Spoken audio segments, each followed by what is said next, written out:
Think. It's your boy Flashe Ray. You know my name. You know my gang. And I'm doing what I usually do, talking that talk. And, of course, I'm not at an undisclosed location. I probably won't say that too much more again because I'm at the corner with it. You feel me? That's 8838 Arbor Creek Drive.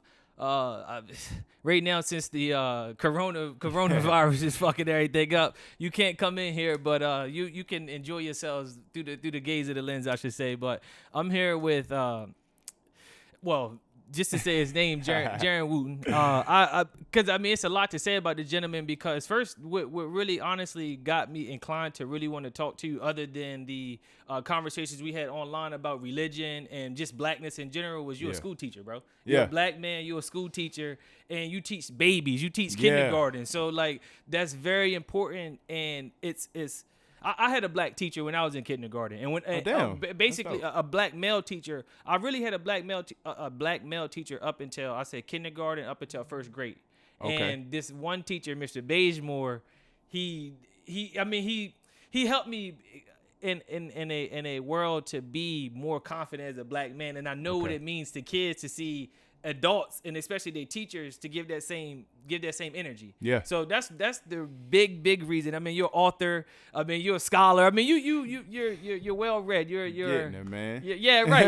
Right. You're definitely an established individual, and obviously we talking that talk, so we could definitely do that. So, right, man. Appreciate you having me, man. Definitely big fan of the platform. Thank so you. hey, I'm all for it, man. Thank you. So first and foremost, who is Mr. Wooten?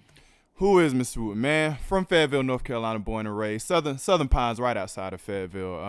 Went to Winston-Salem State, graduated Winston-Salem State University. Shout out to the Rams. Of course, graduated elementary education, and I kind of fell into kindergarten, man. That was never even the plan, man. I really originally went to school for journalism, but it wasn't accredited at the time, so I always had in the back of my mind, like, all right, maybe I can, I like explaining things to kids, and I just like they make the day go by fast. So I stumbled into elementary ed, man. Just started chopping it up with a few of the professors there, and lo and behold, 4 years later, I'm graduating, getting ready to go out into the world. Can't find a job. First one, only thing open, teacher assistant kindergarten. I'm like, I've never in my life thought I'd be around. I walk in, all these little 5-year-olds all over the place, man.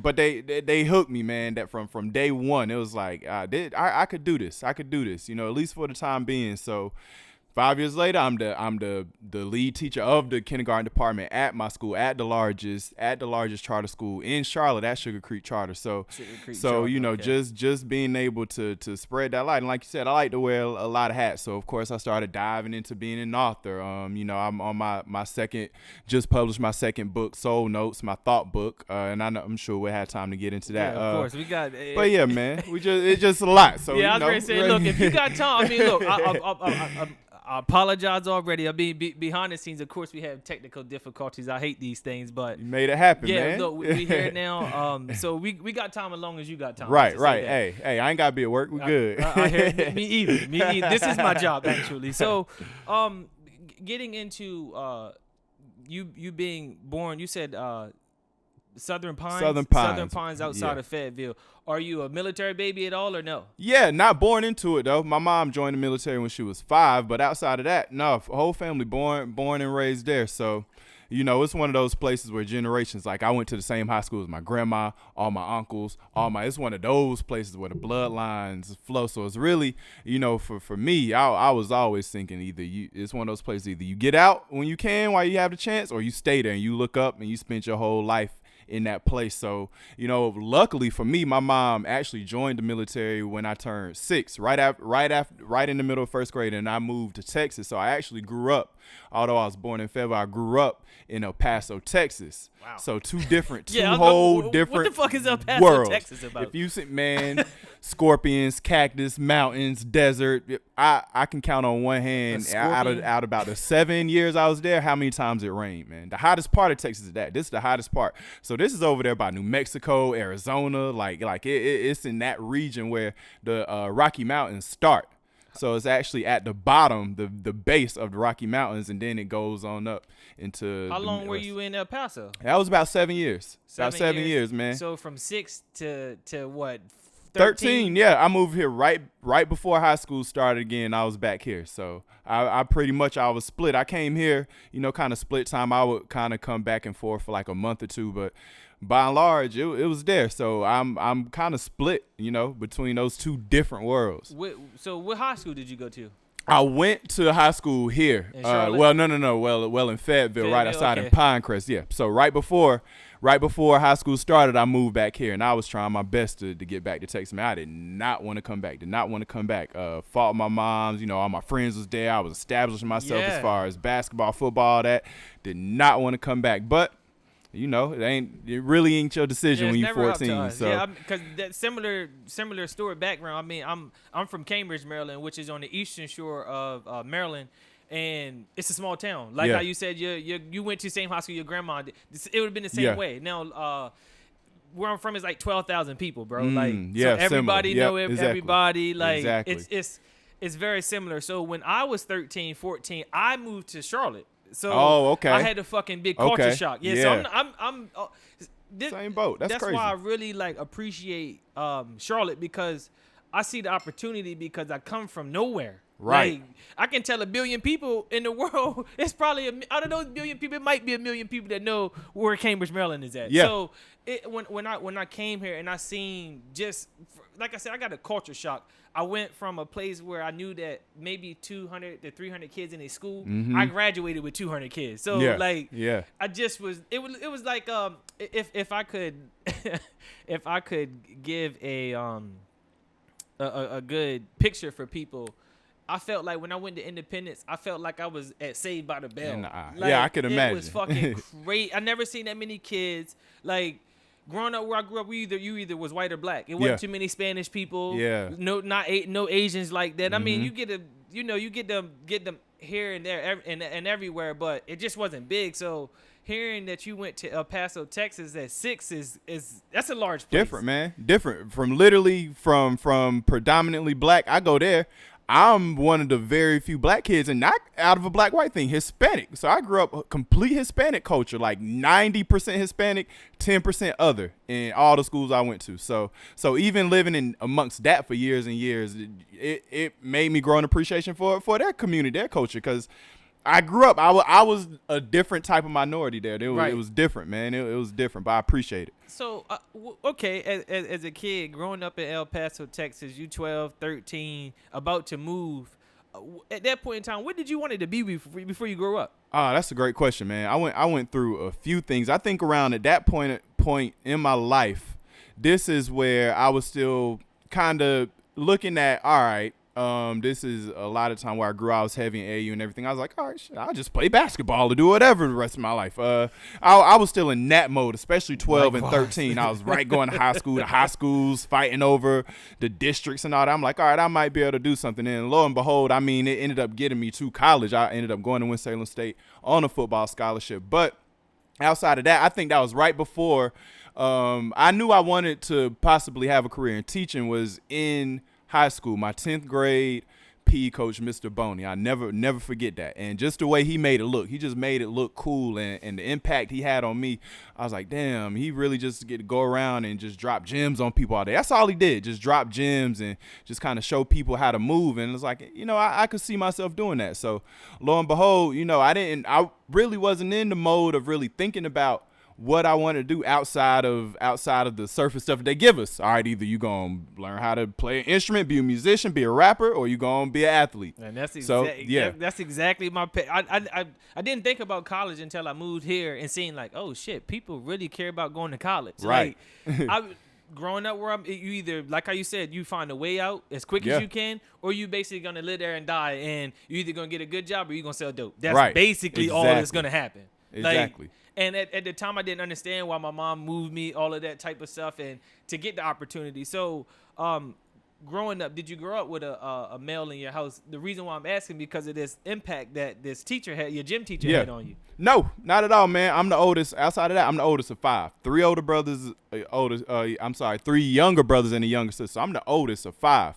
My mom had me when she was 16. So not only did I not have a man in the house, I had to be the man without knowing how to be the man. Right, y'all was growing up together, exactly, essentially. Exactly, man. Grow. I literally saw my mom grow up, and of course, she didn't get remarried until I was pretty much a man. I was pretty much leaving high school when she was introduced to her husband and all that. So for by and large part of my life, nah, man, no impact. So I think having that void there also created that hunger for me to be that for somebody too, because I know luckily, I had some male teachers there that kind of were able to place those gaps and fill those voids for those periods of times that I was able to experience them. So just having that impact, I kind of felt like, all right, I know I'm not the only one. I know it's a lot of us growing up out here with just mom at home. It's like, how do we do this shit? How do we manage this? Those people that are placed in your life. And I just wanted to see, I was like, man, I can be one of those people that is just, whether it's for 1 year, 2 years,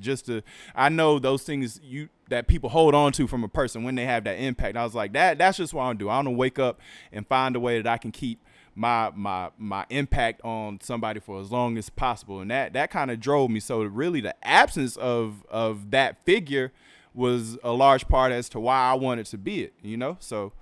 Cool. How do you, I mean, other than that, just like how you said the absence of it made you want to be that, how other ways do you think that affected you? Oh man, and I wouldn't sit here and say, that all the effects were positive and everything was great just because of that. I am aware that also those come with some voids and some things you have to deal with as well.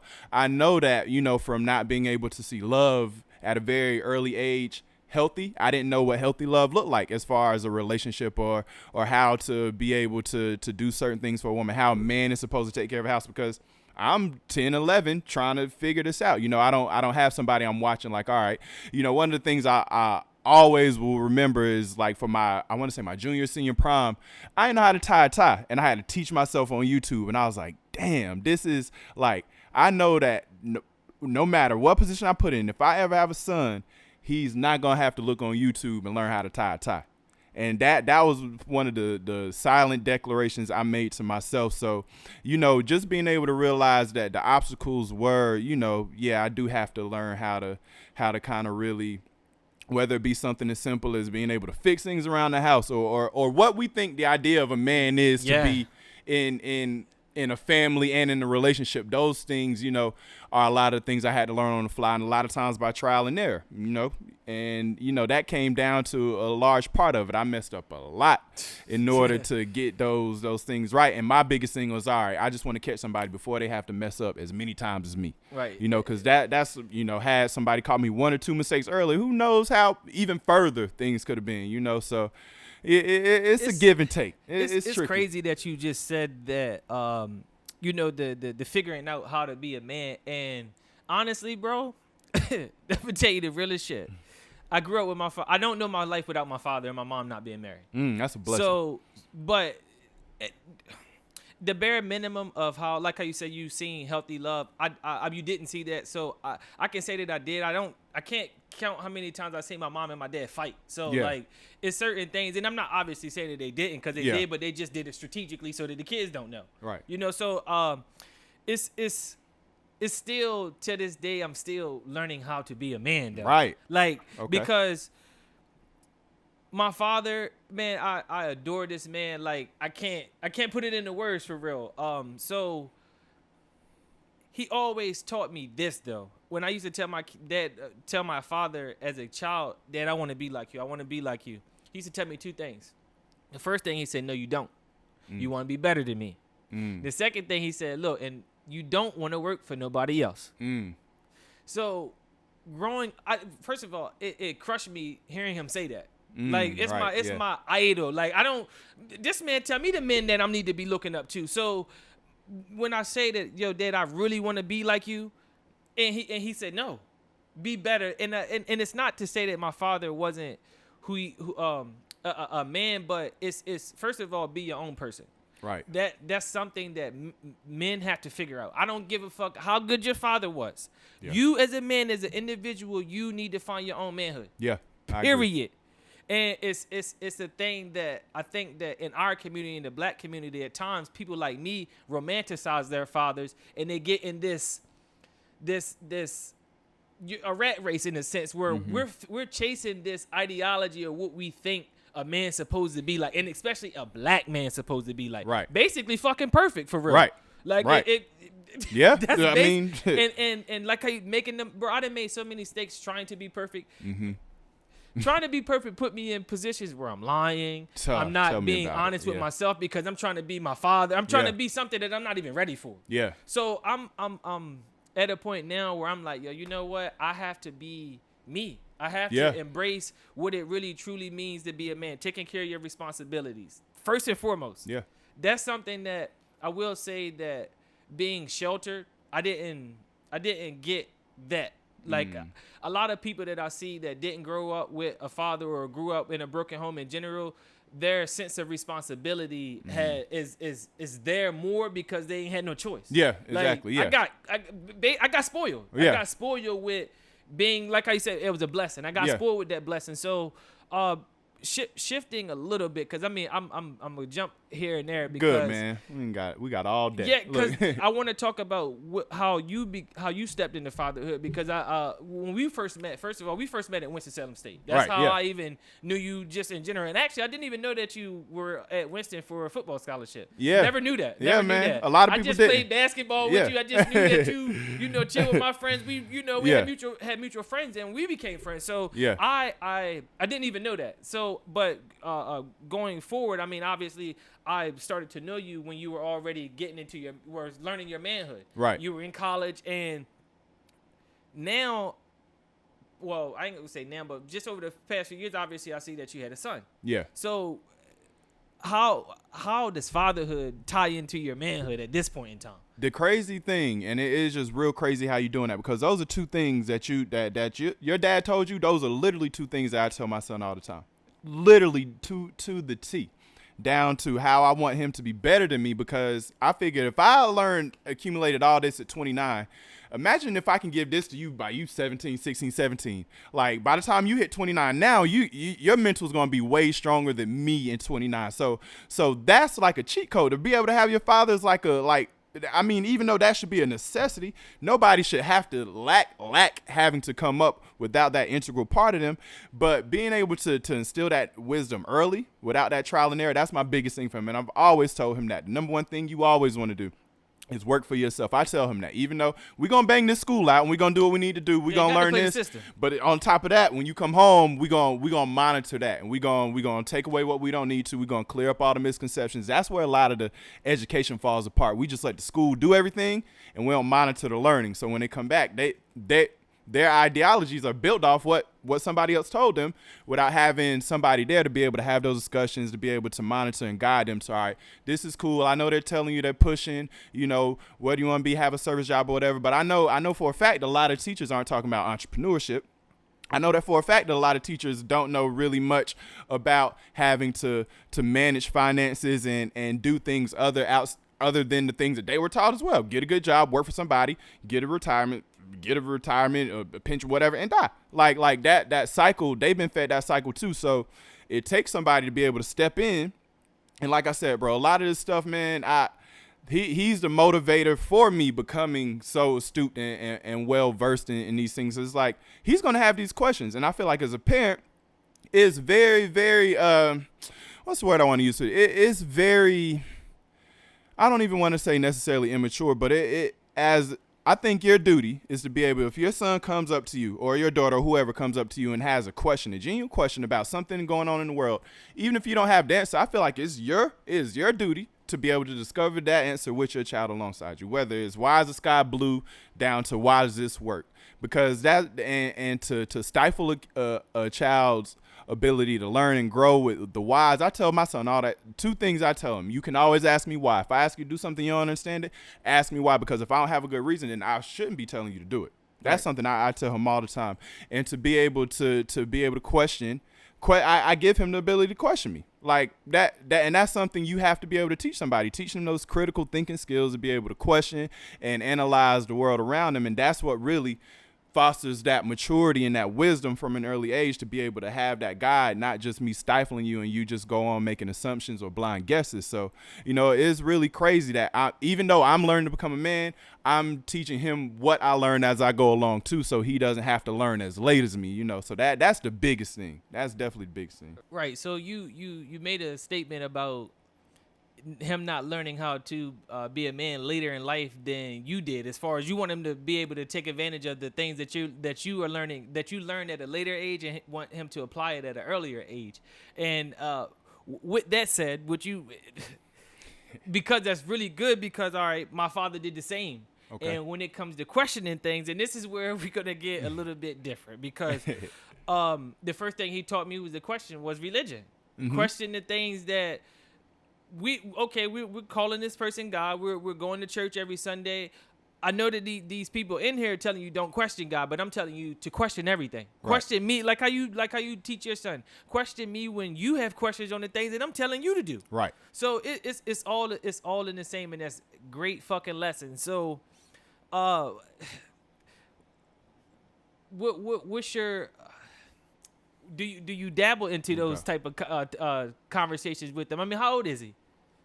He's 6. Oh yeah, he's old enough. He's Shit, 6. Yeah, well, and I'm glad you're 100%. We've dabbled into that. We've talked about heaven, hell, every book, and that's the biggest thing people get caught up in too, is downplaying the intellectual maturity of their child.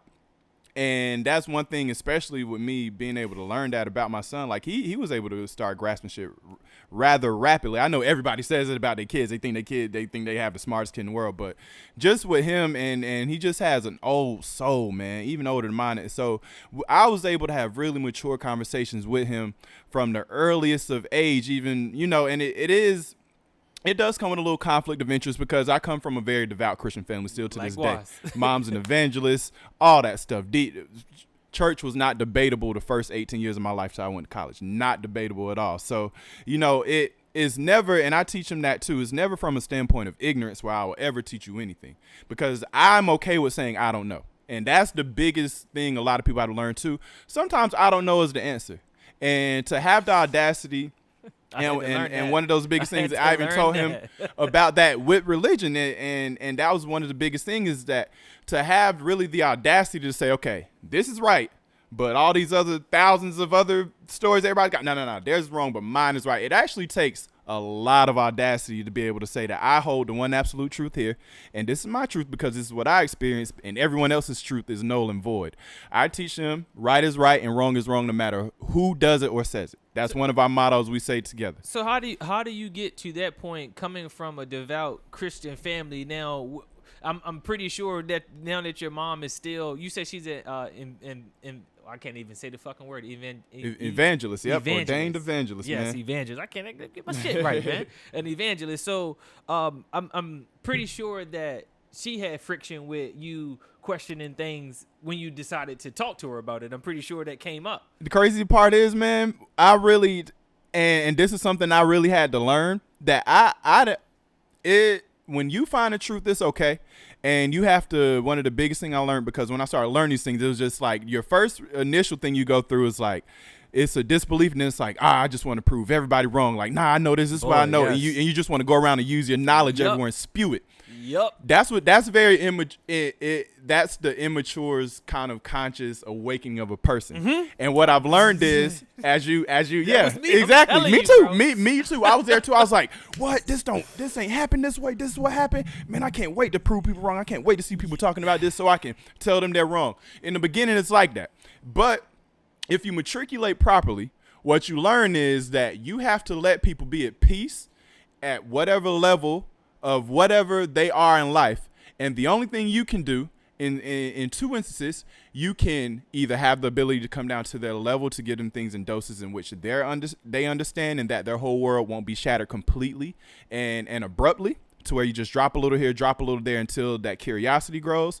Or you can let people blissfully live their life the way that they want to. And what I've learned is, sometimes it's better not to interrupt everyone's peace, because My biggest gripe with things such as religion is not as I do believe that most people that follow them are good-hearted people with good morals and good foundational thought of what they believe is truth. Yeah, I tell people all the time, no religion on the basic principles, no religion teaches nobody to be a bad person. Right. They don't do that. Right. Now if you want to get into the details, that's up to you. Yeah. But on the surface level, I don't believe no monotheistic religion on the forefront. Let me say that. I'm not gonna say any religion, because some religion are satanic type of religions, right. and they are out to harm people. So I'm not about to be naive with that, but just in general, on the three monotheistic religions that we know of, right?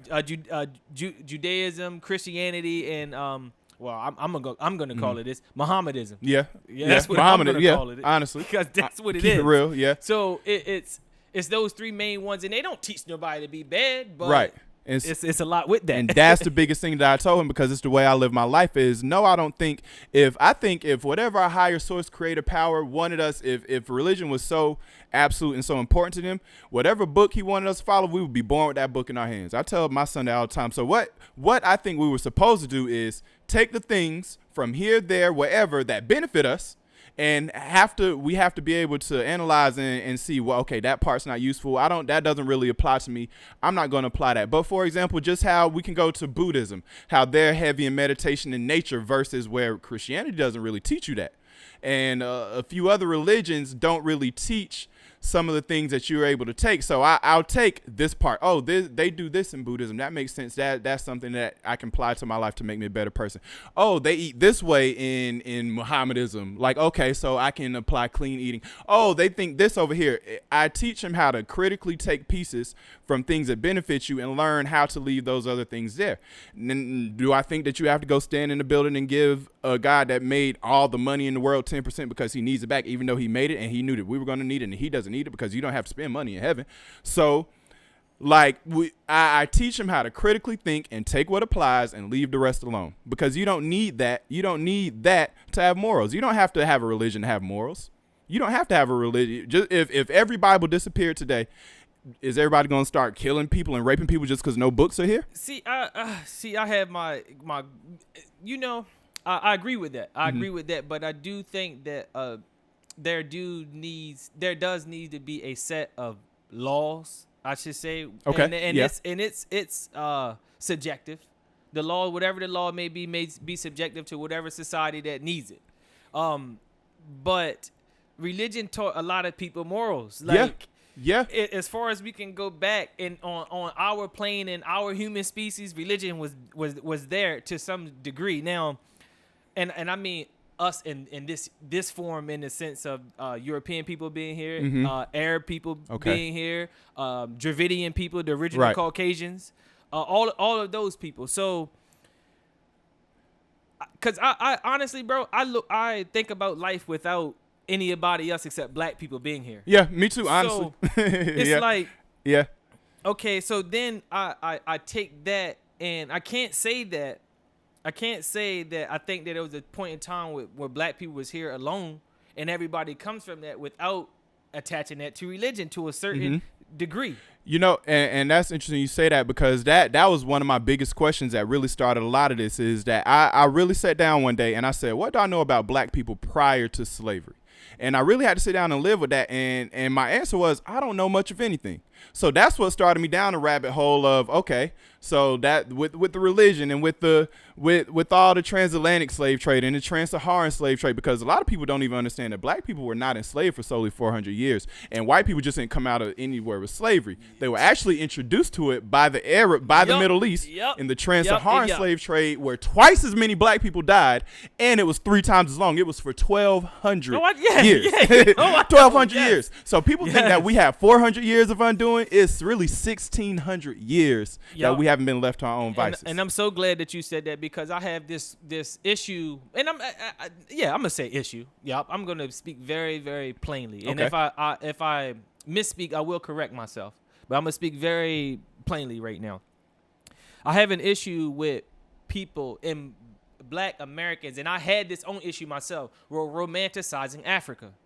Because if you don't know about the Saharan slave trade, or some people call it the Islamic slave trade, because it was backed by It was Mohammedanism. Yep. So it was 100% backed by, and that's the biggest thing that a lot of people don't understand.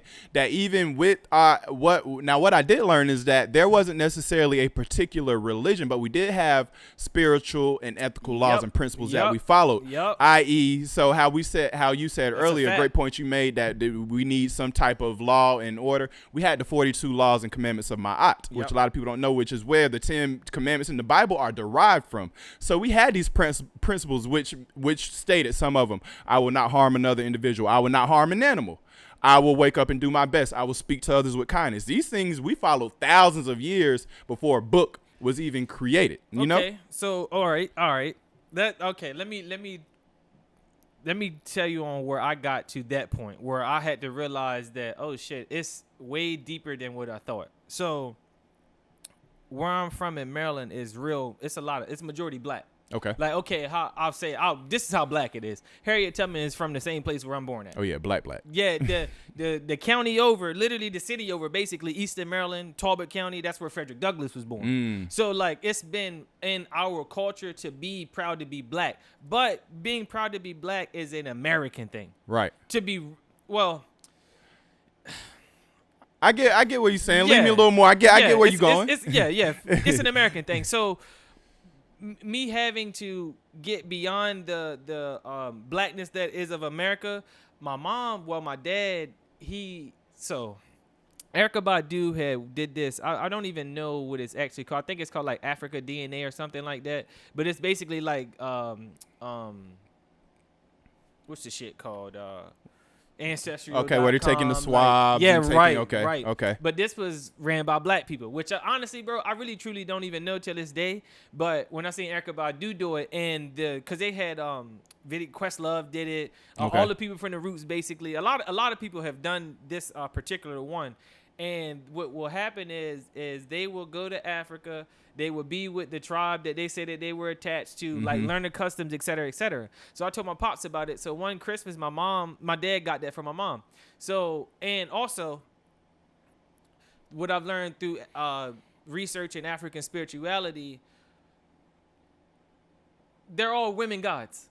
Yeah, they're goddess. By and large, yeah. The thing, or even what I saw is no male god. Every male god has a female counterpart goddess. Okay.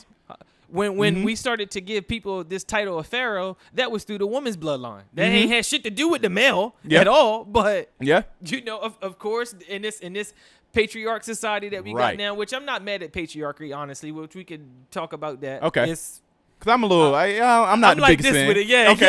I'm like, we look a little shaky. I'm like, I'm a man with it, but I'm like, some of the shit we've been taught is like all wrong. Right. Like, Right. And basically the same with being black, and not even just being black, with spirituality and being black, because again, it's not about religion with us. Right. So when my mom got her stuff back, she was literally what it said, 100% Nigerian from the Fulani tribe. So I'm like, woo. Right. Going to Nigeria. But hold up. So I'm like, dang, well, shit, I ain't never heard of the Fulani tribe. I didn't heard of Bantu. I didn't heard of plenty of them. I didn't heard of a lot. I never heard of Fulani tribe. So I go and I research who the Fulanis were. Boy, man, okay. Yeah, it's deep. Yeah, because that showed me that, first of all, who the Fulanis were. They were basically Arabs. They ain't had shit to do with black people at all. Yeah. Like zero, for real. And basically the Fulanis were the slave raiders that basically helped the European people get to where they got right now. That's the real fucking truth. Yeah. And I had to realize, like, oh shit, a lot of this blackness and Africanness that we're looking from America, we are our last of our bloodline. Yeah, literally. So for us to romanticize a certain place of a continent on a planet, that shit don't mean anything for real. It's about who you are individually, your bloodline, your family, and that's it. Yeah. What you do with that, that's up to you. It is. But I had to realize, like, yo, damn, they even telling lies in Africa. Yeah, 100%. And matter of fact, more lies in Africa, them motherfuckers is on their land. Yeah. So and they fall out when they see blonde hair, blue eyed white people walk through there. Like it was literally Jesus, crazy. man. No, it's crazy. It's really deep. They had to tell lies on both sides, and that's something I'm learning too. Is that there are even some Africans that despise other sets of Africans because they'll say y'all the reason we're in this condition today because slavery started with y'all. Y'all sold us to the Arabs first. Y'all sold us to the Europeans first, and that's how all of this really got perpetuated. That's really a thing, man. Which personally, I personally don't believe logically how that would have happened as far as your own people's, any same group of people selling their own people to slavery.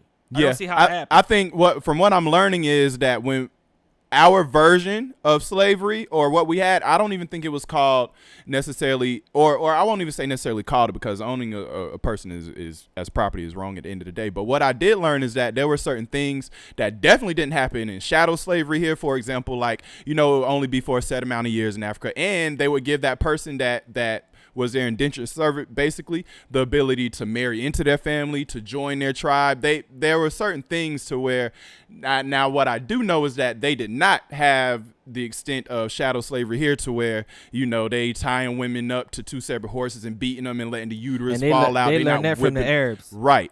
So because the horses are an Arab, the horse. Right. The actual horse is an Arab animal. But go ahead. I just wanted to get that out there, though. Exactly. But that is the biggest thing I'm learning is that with us, it wasn't, we still, even though those things were going on when there were wars between tribes and things over the land of that nature, those people that were our servants, they weren't considered animals like in the Muslim slave trade and the American slave trade. We weren't even people then, so the severity into which the things that occurred to us was under the mindset of they're not even people here.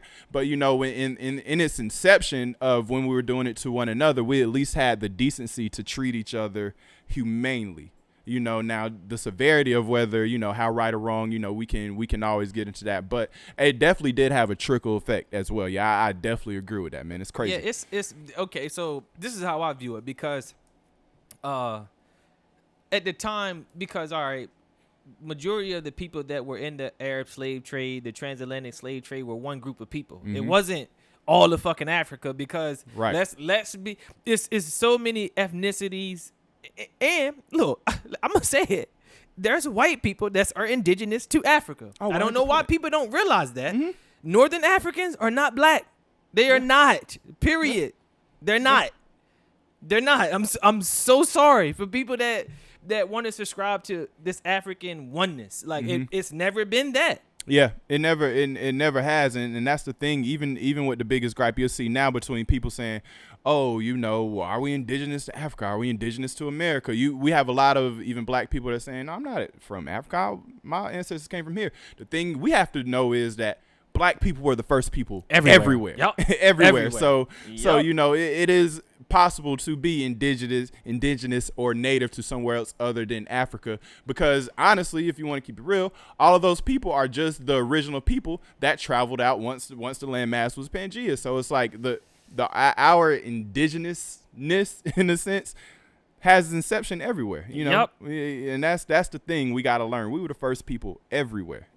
So it's like with that being said, I also, during the time period where allegedly slavery started to happen or the Arab slave trade started to happen, this is what confuses me, because how the historians during that time picture us, no African tribe or Negro tribe or whatever they wanted to call them at that point in time, didn't have superior weaponry than any other tribe. So, so we all got arrows, right? So how does a group, say your tribe has 1,000 people, my tribe got 1,000 people. Mm-hmm. You got, out of those 1,000 people, well, not even 1,000 people, 1,000 soldiers. And I got 1,000 soldiers. Okay. You don't have more superior weaponry than me, and I don't have more superior weaponry than you. So, okay, we go to war. I decided, you decided, hey, I want to take these people over. So are you literally going to tell me that all your people are going to survive? No.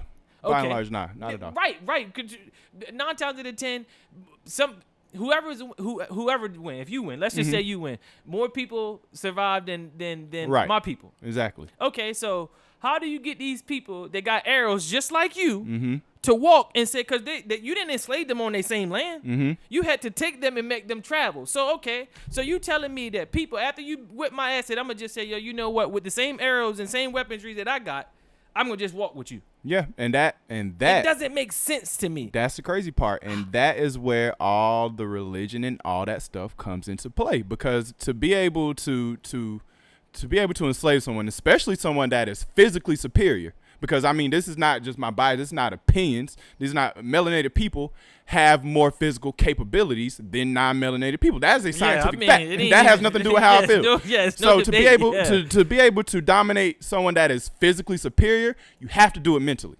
And there's a great quote. I want to say it came from Stokely Carmichael or somewhere, but it says European arrived in Africa and we had the land, they had the Bible, they left, we had the Bible, they had the land. That's one of the it had to be from a mental standpoint to where I first, just like it's crazy with all this corona stuff going on right now. And we were just chopping up earlier about how we thought what we thought or whatever. You have to create a fear. You have to create a fear, some type of disgrace, some type of panic. You have to create a negative feeling first.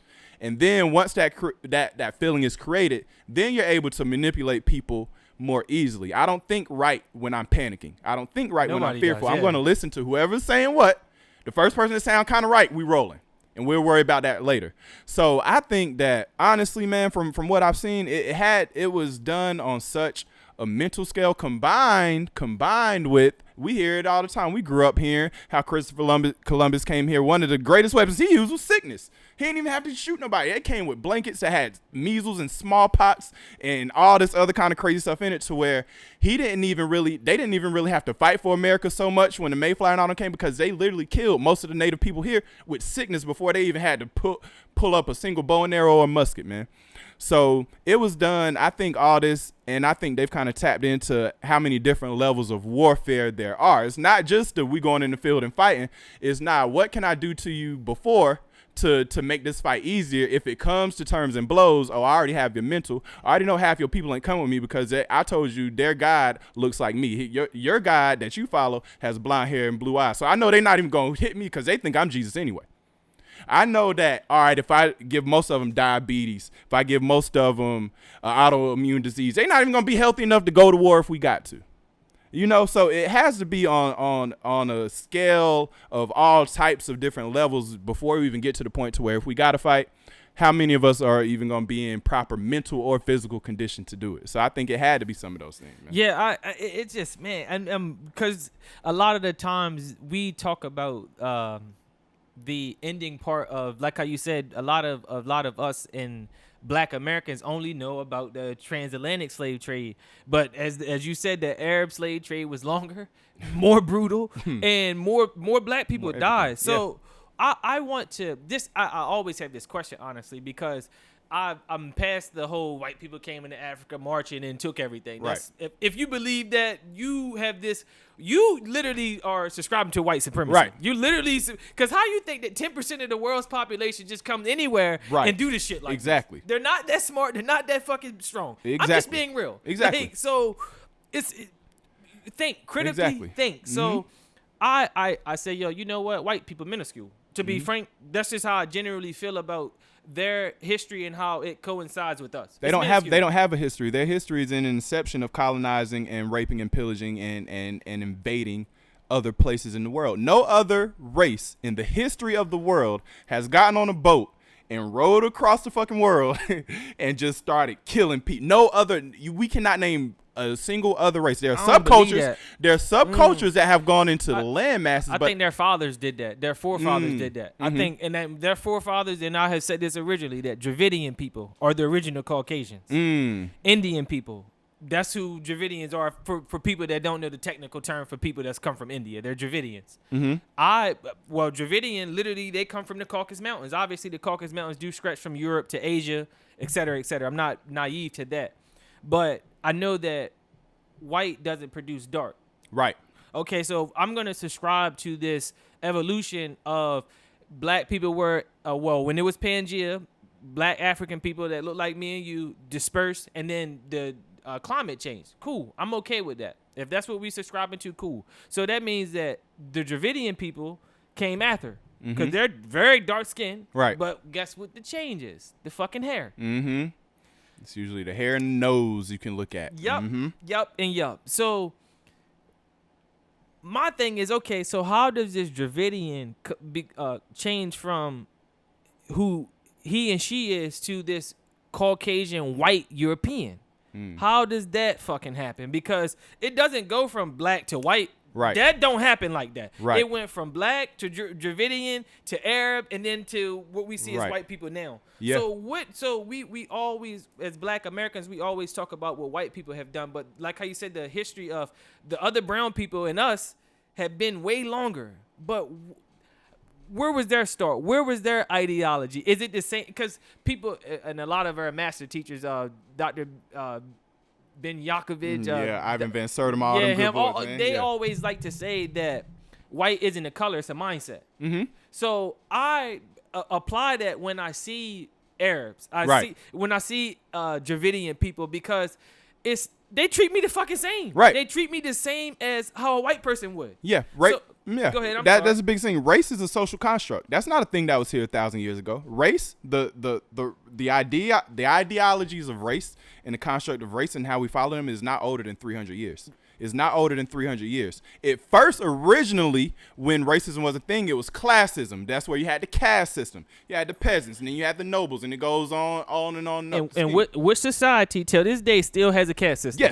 Yes. And they've been able to fuse it with racism now. That's the thing. Yes. That's the thing. And that's what made me go back a lot. And now what I'm doing with my history of blackness before European indoctrination, I'm looking up our history with Dravidians and Indian people, because that shit is so important. Yeah. Like, okay, it's so important to the point where, okay, so why the fuck did they call the islands of Jamaica and other various islands the West Indies? Yeah, the West Indies. Think about that. And even down to the point where a lot of people think that this was the biggest slave trade.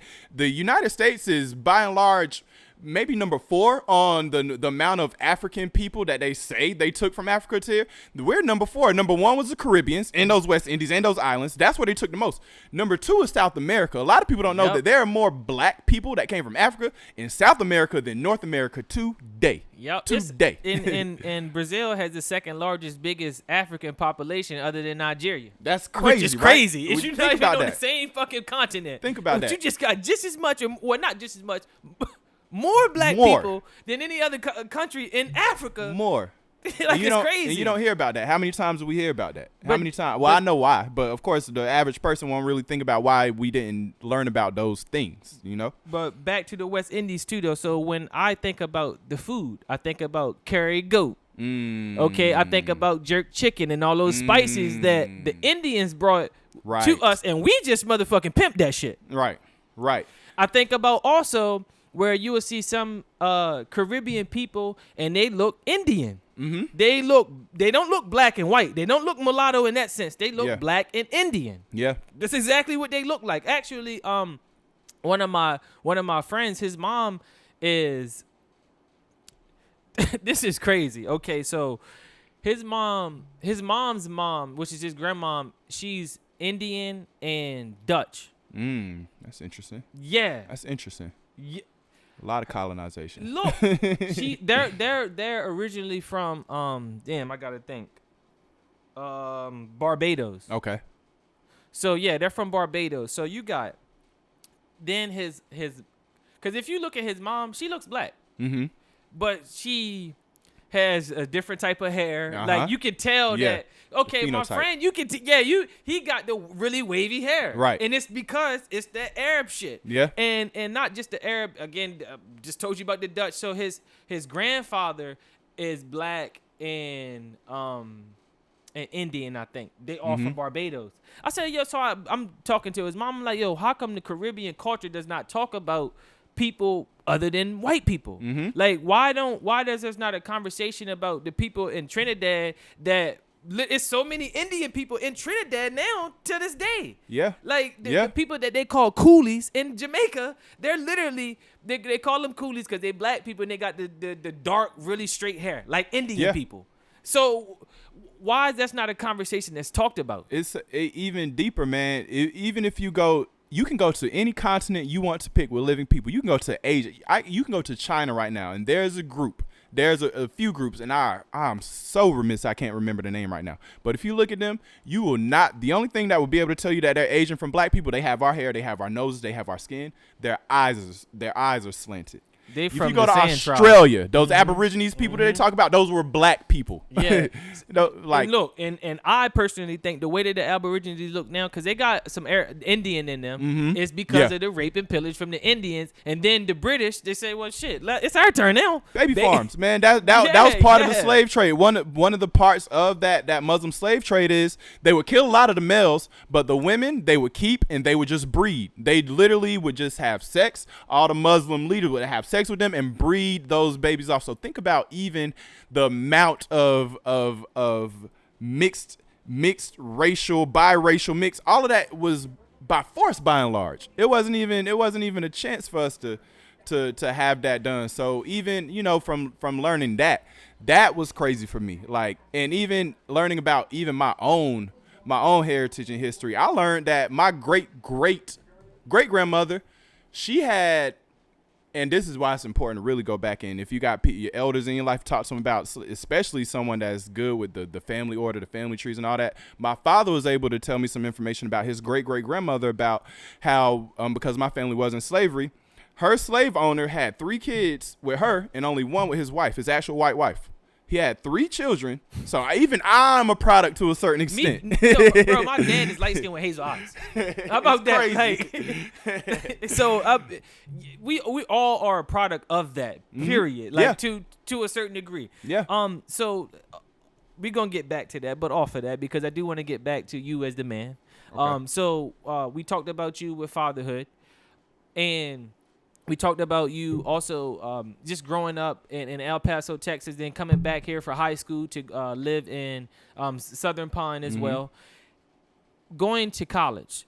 So when you went to college, as you said, you weren't really thinking about being a teacher at that time, but it just became, like how you said you wanted to be a journalist at the time.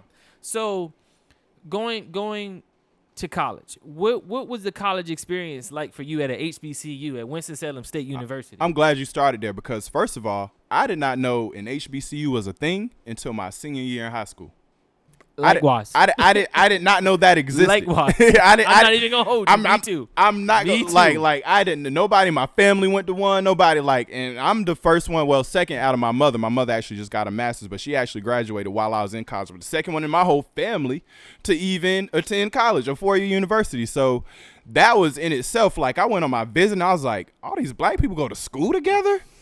And I know the black I'm used to, but it ain't this black. Not going in the library and studying black. It's nigga. We at the park. No, we about to rob somebody black. Like, that's the black I'm used to. I'm like, no, affluent black people. Like, this is a thing, and they hub here. Like, that's all I needed to see, man. Honestly, like when I went on my visit to Winston, I think that was my 3rd visit to school. I didn't need to go anywhere else. That feeling of just walking, and you've been there. You walk into the calf, and you just, all that blackness, man. It does something different for your soul than being somewhere not surrounded by your people. It's a literal vibration, because I'm very big on energy and vibrations and just a natural aura. And I do believe that people left to their own devices and put into a culture where they feel part of it, it gives you a certain sense of belonging, a sense of self-belief.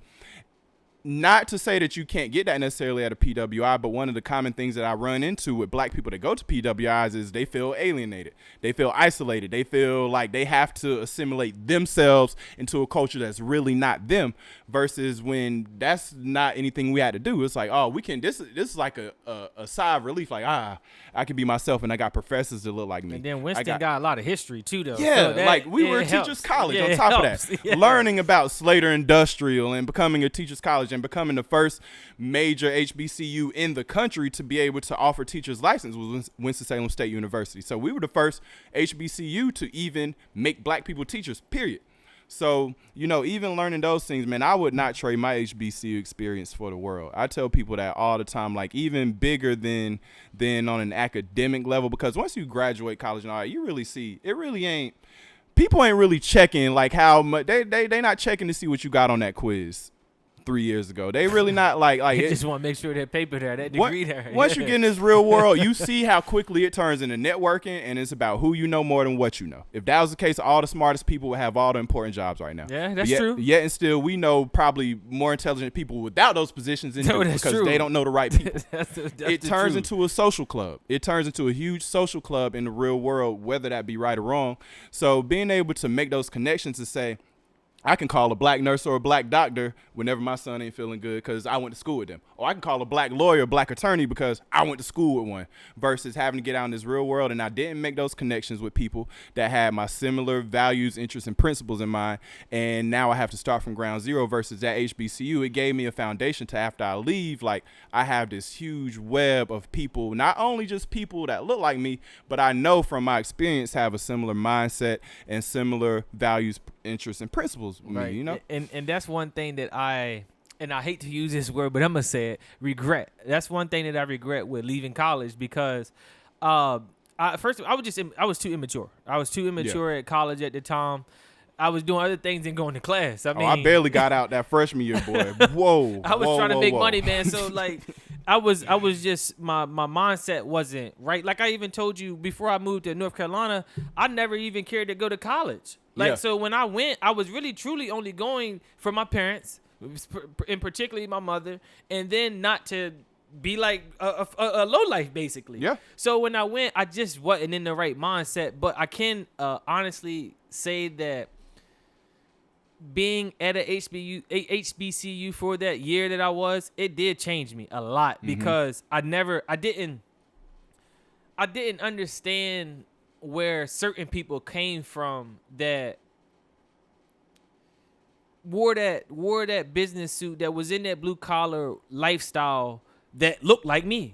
I didn't understand it because the people that looked like me that had success from the places where I grew up with, it wasn't about college. Right. At all. Yeah. You likewise. Smart. You was an entrepreneur, but it wasn't about no motherfucking college. Exactly. So it's like now I'm so pissed at myself for not realizing the benefits of the network because I see a lot of black people that went to HBCUs and they're hooking up with black people in the professional world that I'm fucking scraping to try to get into. And not even because, to be frank, I don't give a fuck about the professional world, but what I do, my platform does have to rub elbows with those people, period. So it's like now I have that regret. I have that regret that I didn't listen to my parents and take advantage of what college and not even college, that HBCU was. Like, and it's very important that you did talk about that because your network is your net worth, as they say. Literally, man. Say. Literally, man. And that's a big thing that I'm looking at too. Even post college and entering into my career, one of the biggest things that I see is just and I think it's kind of reverting back to how, honestly, a lot of people don't understand that prior to integration and all that stuff, black people were actually better off pre-integration. We had more businesses, we were more literate, we had better standings in society and all these places because we were kind of left to our own vices. Now, I'm not saying go out and think, to be a complete a bigot or prejudice, towards anybody. No, not at all. But my thing is that I do think there is a very, very, very important dynamic to being taught and being matured into and being able to matriculate in life through things with people that look like you and go through the things you go through.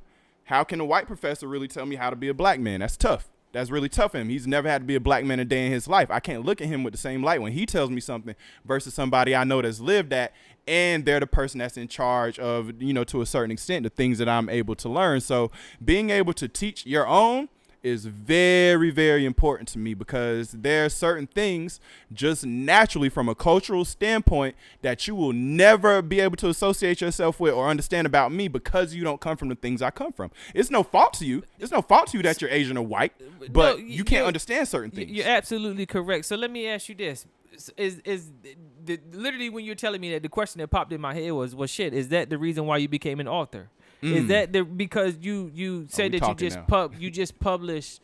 you literally just published your second about your thoughts?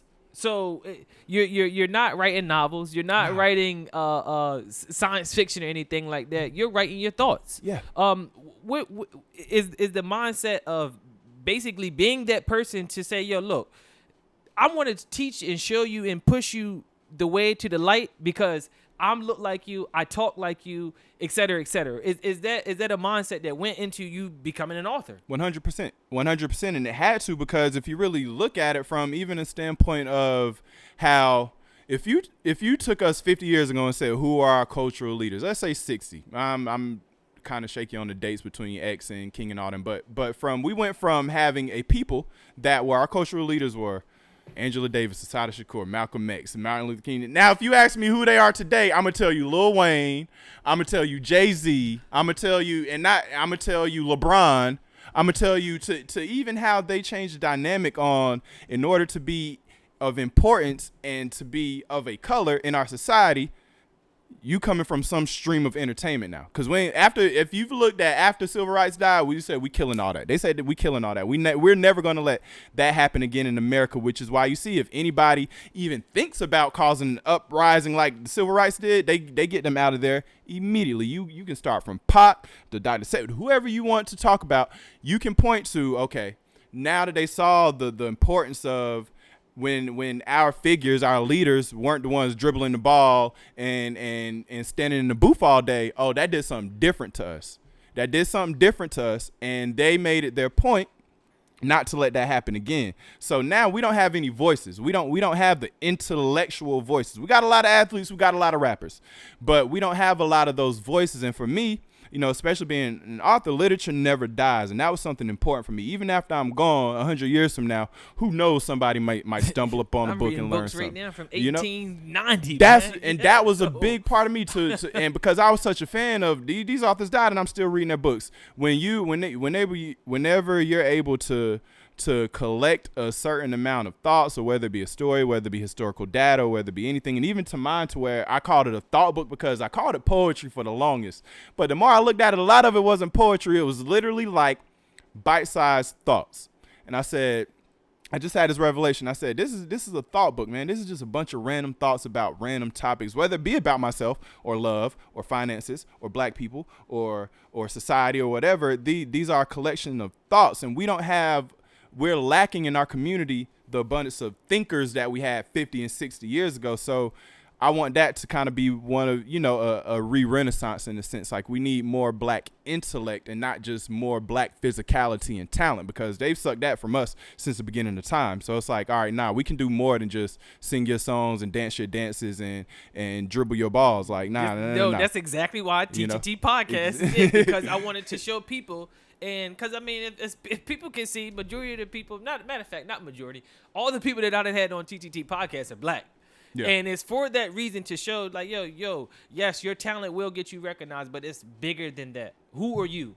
What can we talk about to help the next generation? That's what Talk That Talk is about. Even down to being a teacher. One of the quotes I have in my classroom that I teach my kids is, I tell them the strongest muscle you have in your body is your brain. It's not your arms. It's never going to be your legs. It's not your voice. The strongest thing you have in your body is your brain. And how much of that how strong you decide to get is on you. I teach them that. But the strongest thing you will ever possess is in between your ears. It's not on your arms. It's not on your legs. I teach them that. So we really have to get back to being able to push the mental capacity of our people, and not just, what we can offer to the world and they can milk off of it.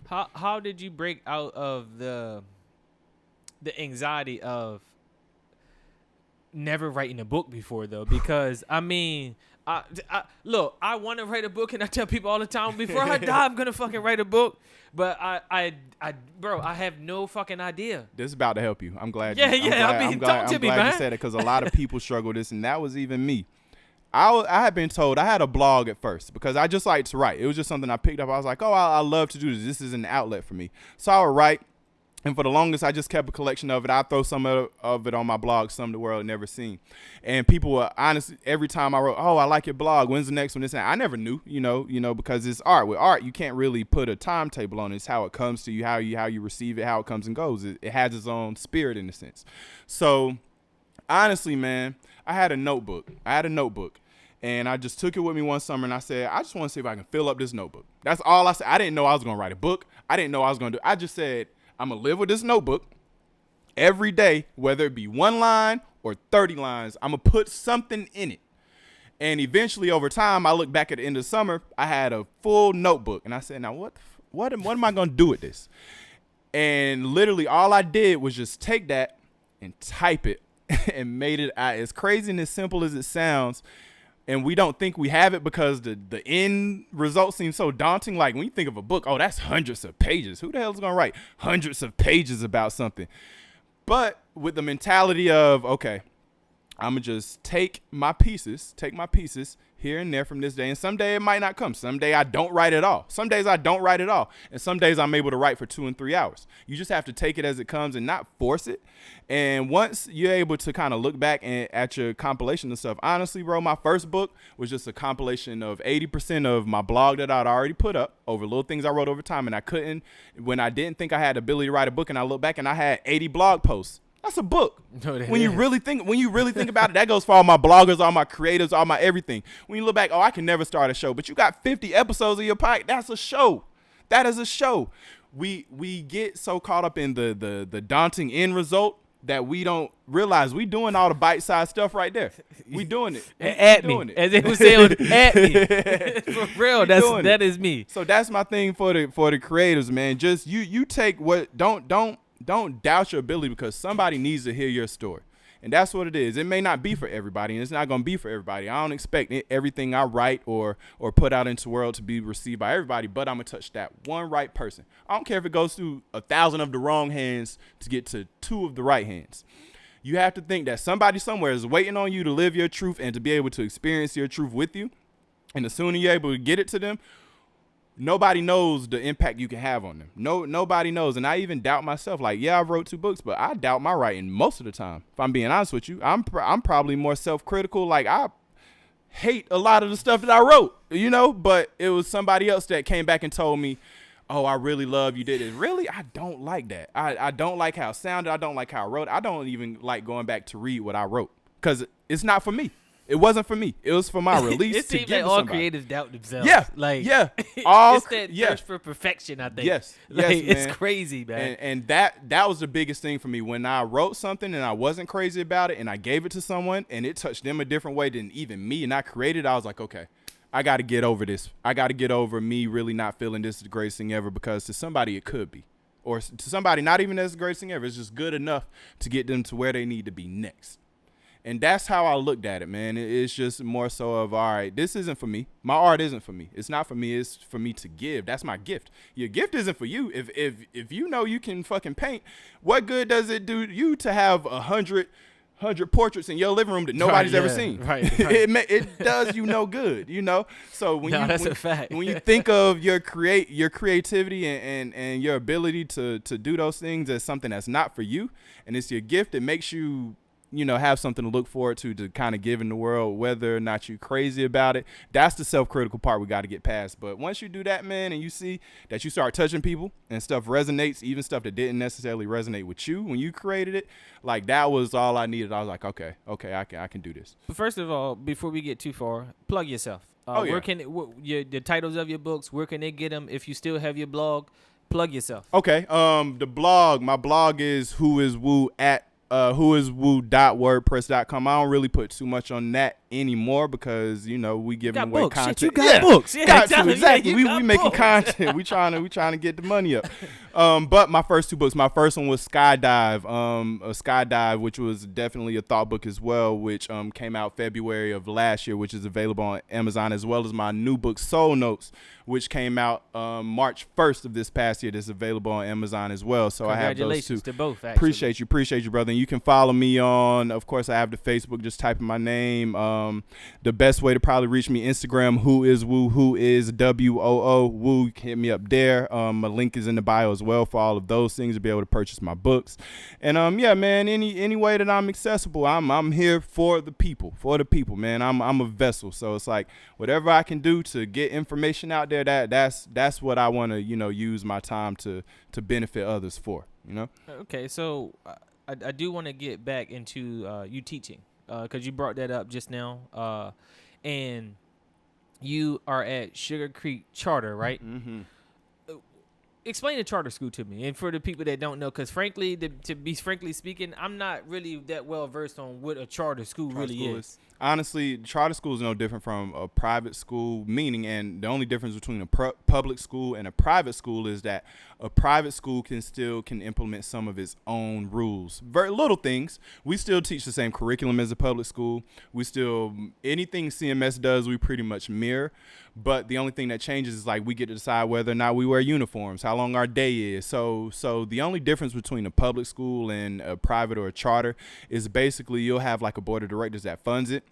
And they get to implement certain little small things into, how long the school day is, whether or not you have these classes or this class, whether or not you wear a uniform or not. And especially with my school, I'm going to be honest with you, bro.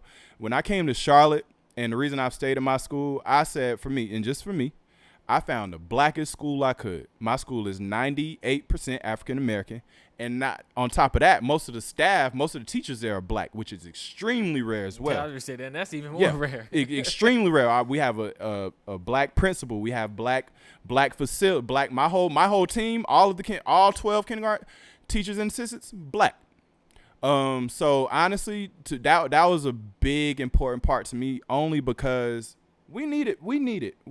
I would be remiss to be one of those people that had all this stuff that was specifically designed and instructed for our people, and learning that information and then not being able to be a vessel to give it away to the people that need it. And we need it. Everybody, there's enough people, no disrespect, there's enough people running to the suburbs to teach at the nice schools with all the trimmings and shit. Like, I get it. The job is easier, but who's gonna do this grassroots? Like, who's gonna come get me? I was in the hood. Who's gonna do the important work? Exactly. I was in the hood. Somebody had to come get me out of there and show me something better.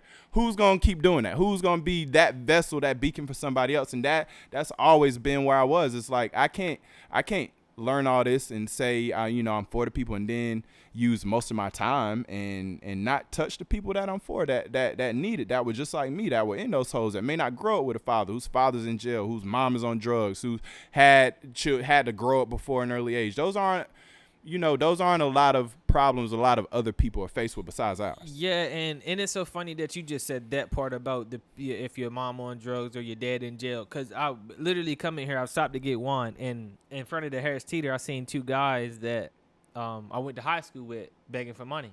And it fucked me up, because I'm like, dang, like, don't get me wrong. I mean, I'm at an age now where I know that people, well, first of all, you never know nobody's situations, because me and Black Lay was talking, and that's exactly what we were talking about. You never know anybody's situations. And truth being told, that's why at that young age, it is our duties as older people and more mature people to give that game. Like, and that was honestly going to be my you helped me segue into the shit that I was going to be talking about. Basically, how do you hyphy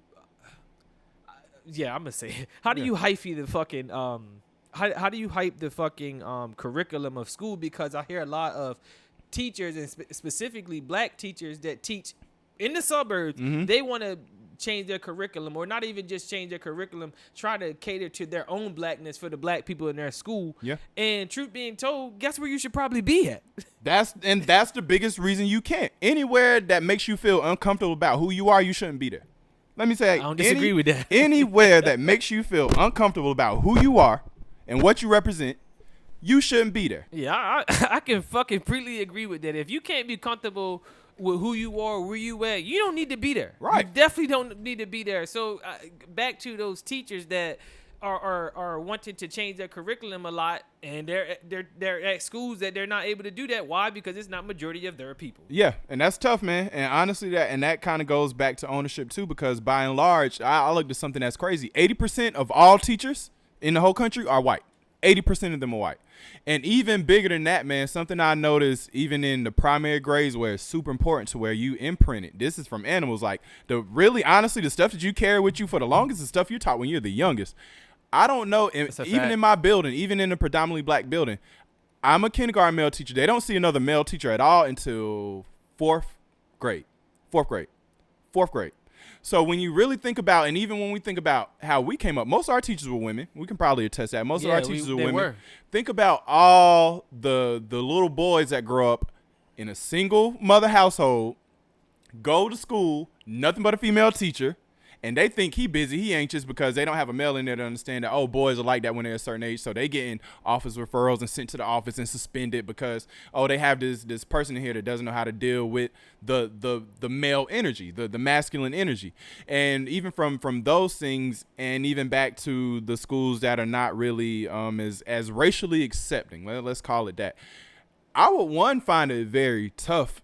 I can't even, it's tough for me to answer that question because I don't even know how you really allow yourself to be put in a situation to where you feel uncomfortable and this is your livelihood.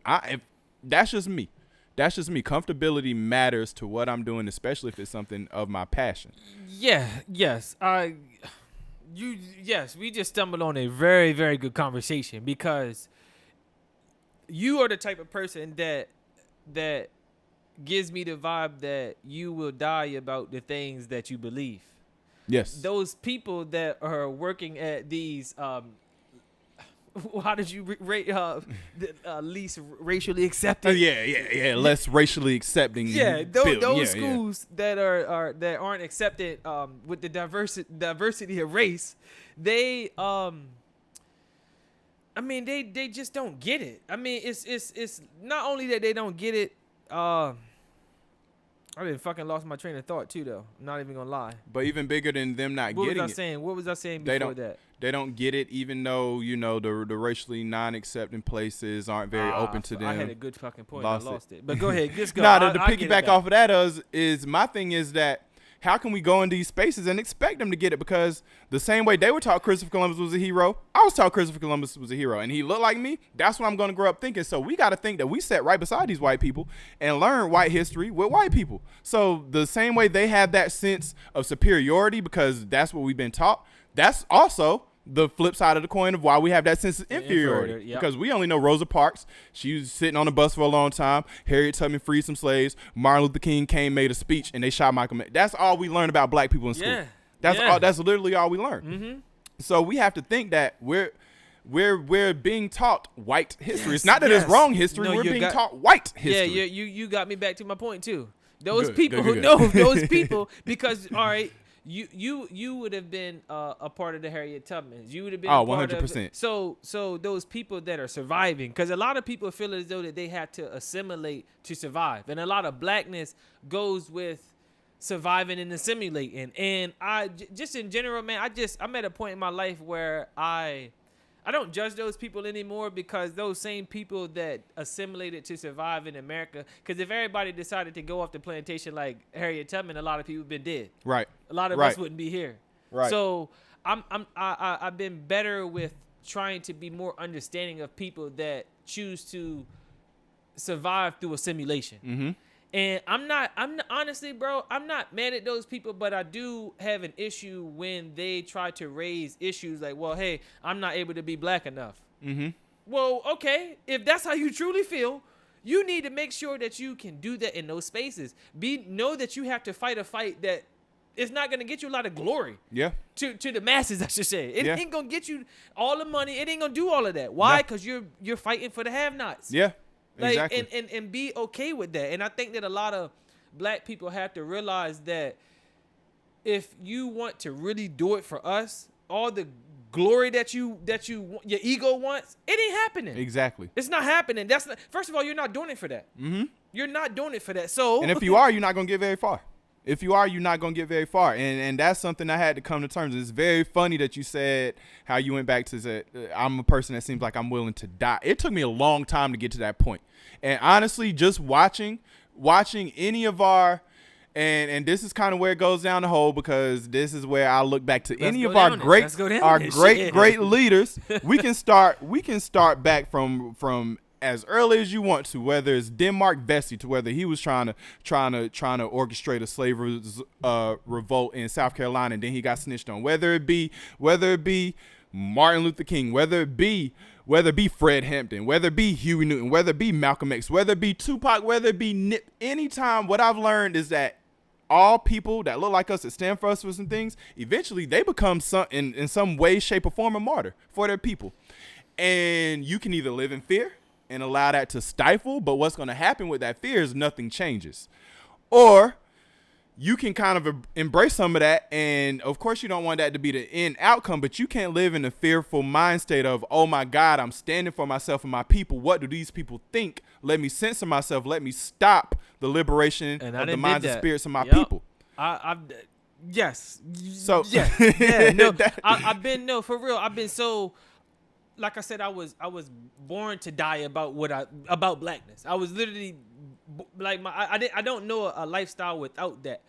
But what happened was, man, when I started to learn a lot of the things, and then like I was, first of all, like how we talked about earlier in the conversation, how a lot of people seek the knowledge through ego. Mm-hmm. I was doing that. Right. I was fulfilling the void of, basically I was filling the void of hurt feelings, because my feelings was hurt that I found out Jesus wasn't white. Okay. Yeah. And all of the other shit. Right. Like, it just hurt my feelings. It hurt that I was lied to about a lot of shit. So I started to feed my ego with, you know what, I'm gonna learn about black shit. Yeah.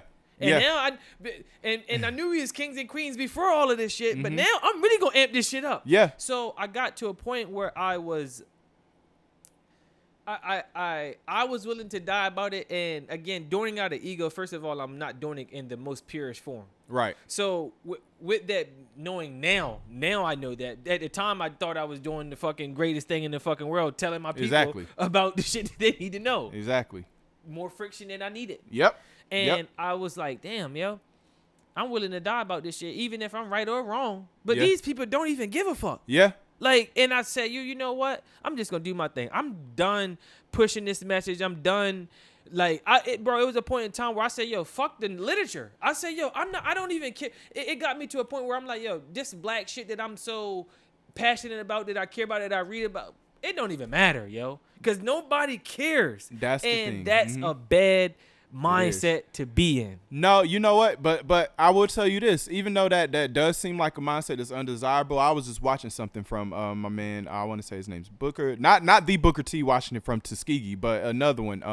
And I think he changed his name to like Brother Kamehameha or something like that. But I'm reading his book, Spirituality Before Religion, and what he was talking about is that we have to get to a point to where it's not even a time for persuasion anymore. We're not trying to persuade people. We're not trying to, as some people call the new, wake people up or anything like that. What it is say, all you need is 3% of people. And what he said, especially with our people, is what's going to happen is if we take 3% of African Americans, that's 90,000 black people. You got to concern yourself with those 3% that are willing and open to what's going on with the process. And as hurtful and as painful as it may be, whether it be cousins, whether it even be family, friends you are really close to, we can't be so fixated in trying to change their minds. We have to be more fixated on linking with like-minded individuals. And that saved me a lot of discouragement, because like, damn, why can't my mom and my brothers understand this stuff? They're not in the same place you at. They don't have the same experiences you have. So we can't expect them to be able to even have that courage. And even with that understanding, it takes an amount of courage. It took a whole lot of courage for me to say, all right, mama, I learned about this Christianity stuff, and it ain't come from where you thought it came from. I know you love Jesus with all your heart, and you waiting for him to come back, and grandma been waiting for him to come back, and great-grandma been waiting for him to come back, and great-great-grandma been, like 4 generations in my lifetime have died waiting on Jesus to come back and save them. All these generations, not all just the 4, every all single one. Yeah. Every single one of these generations in my bloodline have died waiting for something to pop out the sky to save them, when all this time we could have used 4 generations of our people to be building and pooling and combining communities and saving ourselves, and we would be 4 generations ahead versus starting at ground zero. And when you die, the only thing you can hand to your child is a Bible. Like, there's something wrong with that. If I celebrate Christmas and I celebrate your birthday and you get all the J's, every bike, but when you turn 18, you got to go beg somebody for a job, I failed you as a parent. I failed you as a parent. I don't care how good your Christmas and birthdays were, but when you turn 18, you got to go beg somebody for a job. I didn't do my job as a parent. So at a certain time, you gotta the love for combining with like-minded people has to be greater than trying to join all the people that aren't. Because even let's say we learn about all this stuff, you're never going to get 100% of black people in one accord, and that's something we got. It's an all-in mentality. Yep, it's never been that, and it's never been that, and that's what I had to convince myself. But then I used that thinking to tell myself, you know what, it don't matter. But that's wrong. That's the thing. No. I think it doesn't matter. Go ahead. And this is why I say that, because we have to get to the point to where I don't need you to let go of Christianity to be able to implement some of these things. You can still be a Muslim, but we got to be able to work through certain differences. If we can stand on the commonality of, okay, we have our different beliefs, but if we're going to let black be the moral, like, all right, no matter this, I'm going to look out for my people first, whether they're Christian, Buddha, Muslim, Hindu, like, until we get to that point to where we cannot let those underlying differences completely separate us, we're always going to be completely separated. We always are. Okay. So we have to get to a point. No, I get what you're saying. To where we have some things that are bigger than the things that we hold on to that describe our personality characteristics. You know? I 1,000% agree with that. Okay. Yes, and yes. You actually helped me complete my thought, really, because okay, so I'm telling you that I gave up on all of that information. I recently picked it back up because of that mindset. Because I'm like, yo, you know what? Regardless on how I truly feel, okay, whether you Muslim, whether you Christian, whether you a part of Judaism religion, guess what? Whether you subscribe to it or not, let's actually subscribe to the theory that all of that shit comes from us. Mm-hmm. Okay, so why am I going to tell you that that's wrong if in essence it truly comes from us? Mm-hmm. Well, I'm going to tell you it literally makes no sense to sit up here and debate about if Jesus is real, if Muhammad did this, if Job did that, the First Testament is the only testament that needed. It literally matters none.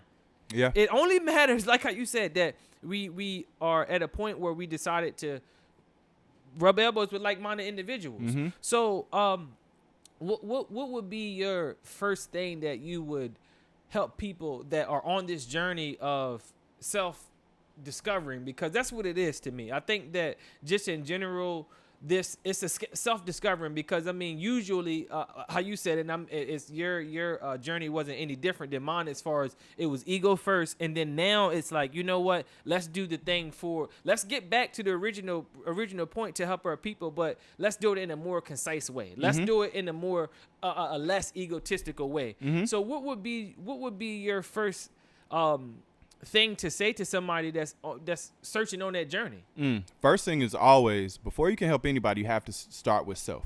That's number one. And a lot of people try to skip that step, and that's why we come to find out so many of our leaders, especially the ones that we found out in the church, have all these other underlying personal issues that we never heard about, is because they try to be leader of other people, and they're not even leaders of self. If you don't know how to meditate, I would heavily subscribe to learning how to meditate first. Why is meditation important? Yeah, I was going to ask you. And why is it ignored so many times? Is because we don't understand, and this is something I was reading up on as well.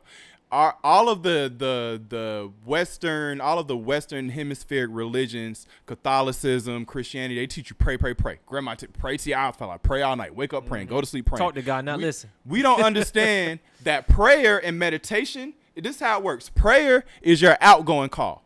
When you pray, you're releasing energy that you hope to be manifested and returned to you by the universe. But if we look at all the Eastern religions, Buddhism and all those things, what do they do a lot? They meditate. They listen. Meditation is the incoming call. So we got literally half the world making outgoing calls over here. Christianity and Catholicism. Pray. Go to confessional. Pray. But you've never heard one time in the Christian church and the black church to tell you to meditate. I never heard that growing up. I never heard it. Exactly. Yeah, I never heard it. And over there, they're just teaching you to meditate. So we have a bunch of people making an outgoing call, not listening for the incoming call. Then we have people just waiting on the incoming call that haven't released an outcoming call. So prayer and meditation are really the outgoing and the incoming calls. You first pray to release the things that you want into your life. And of course, like, people ask me all the time, like, okay, if you're not religious, who do you pray to? My ancestors. Why do I pray to my ancestors? Because you're the reincarnation, the latest reincarnation of your great grandfather. That's a fact. Whether you want to believe it or not, that's a fact. You're the latest version of your great grandparents. Why is that important? Because that energy was here. We know that energy can never be created or destroyed, only transferred. What is one of the greatest ways to transfer energy? Through reciprocation. Your children are literally literally your energy reciprocated into this life. That's how we're able to have ancestors and how this energy travels along. So learning that once you pray to your ancestors, and why? Because they were here, they have a certain amount of knowledge, wisdom, understanding that you may not be privy to. You pray to them not as a god, but to protect you in going into that realm. And once you do that and you open yourself up to start with gratitude and prayer, to acknowledge your ancestors, acknowledge the universe, then you listen to it. And that's where the meditation comes in. And a lot of people think, oh, meditation is I just got to sit there and not think about nothing. That shit is hard. That's not what meditation is. Meditation. And that's my quarrel with meditation, because I'm like, yo, my mind runs a billion mind. And you're going to tell you some real shit. I'm sorry to cut you. No, you good. Actually, good. I'm not sorry to cut you. I hate when people say that. I cut you off for a reason. Yes, I'm listening. Did. So that's honestly, bro, that's why I smoke weed. Because I'm not able, when I try to meditate and I try to shut my mind off, it never fucking works. Yeah. So I will smoke weed and it calms everything down. Like, it gives me that time to actually really process my thoughts. And weed one does by that. one. Yeah. And I do like to smoke when I meditate as I well. But abuse even it, though. without that. I abuse it. Yeah. I'm not even going to be naive I'm in the about same that. boat. No, I get you. I'm a human. I know abuse it. I'm the Because I same don't way. meditate. Right. So the thing that I learned is that in learning about meditation, it's not about shutting all your thoughts off and being still. It's about acknowledging every single thought you have. You have to think about your thoughts. Meditation is like you're looking in the sky and you're watching clouds, and every cloud is a thought. You acknowledge those thoughts, but also realize you're here in the present. So while I'm meditating, I can be thinking, damn, I got to do this shit today. I know I've seen about this. And then you bring yourself back to your breathing. So it's not about cutting everything off. It's about acknowledging all of your thoughts, being able to see them, not get caught up in them and let them carry you and make you feel away, but being able to see them and acknowledge that those are your thoughts, and then say, okay, now I'm bringing myself back to this present moment. And that's the biggest thing. If you, there's this app called Headspace, Headspace, Headspace, that will literally talk you through that. And it was like, damn, because I can't just sit there and think about nothing, but that's not what meditation is. Meditation requires a lot of thinking, actually. It requires a lot of thinking, but it's about what you're thinking about. How does my body feel? What areas in my body feel a certain way? And how can I treat those areas in my body? When you meditate, you're all supposed to imagine an invisible scanner, kind of like a CAT scan, is going down your body, and you pay attention from your crown. You pay attention to how your head feels. You pay attention to how your throat chakras. feels. Yeah, you pay attention to those things. And even that, so it's not trying to absolve all your thought. It's acknowledging your thought, and then having the ability to know my thoughts are there, and then bring myself back to this present moment. And that was the cool thing about it, because like, damn, I don't have to shut my brain off. I can let my mind wander. Meditation teaches you to let your mind wander, but have the ability to bring it back. That's the thing, and that's the cool thing about it. That's the cool thing. I mean, because you telling me, and I'm like, well, shit, all right. I'm exactly. like, I'm processing, and it's like, because I've been taught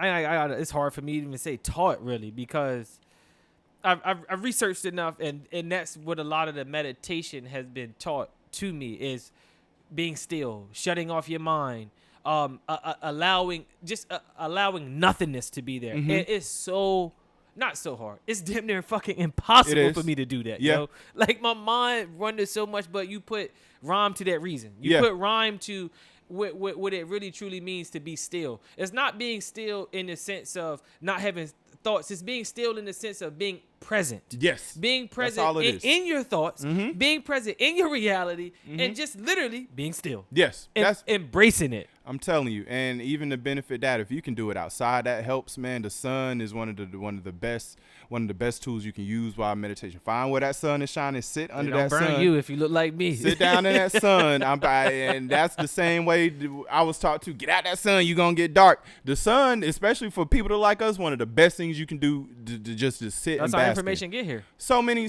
man. That's how just information signal. get here. That is just signal. There's a reason why all these. Where do you think these zodiacs come from? Your sun sign, the sign we go about, is where the sun was when you were born. Yep. Where the sun was, the exact moment you were born. So even knowing those things and how we're tied, we have all those things. The same things that make up the sun and the stars are inside your body. There are trace amounts of gold and silver and magnesium, and all that stuff is literally inside your body right now. Yeah. Right now. So we're literally one with the universe. I'm so glad. Look, because all right. We were supposed to actually sit down and talk a long time ago. Yeah. But what really reeled us in recently was a conversation.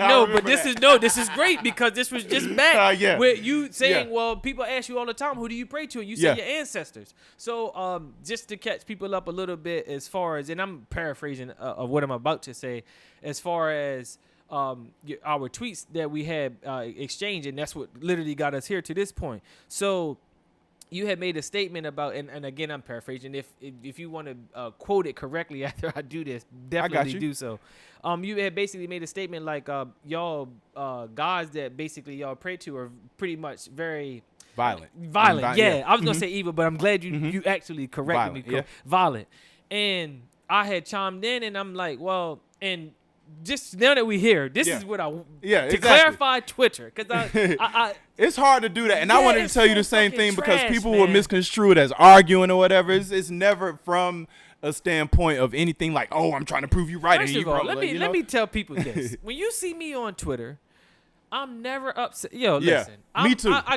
First of all, I grew up in the hood, so debating very animated and aggressively, I'm gonna be that all day 24/7. Exactly. I'm sorry if you're not used to that, we can't even have a conversation for real. Exactly. So yeah, sometimes I do come off very blunt. I do come off very harsh. I come off very I sting people sometimes. Matter of factly, that's what I've been told. Yeah, right. That's great. Yes, I come off very matter of factly.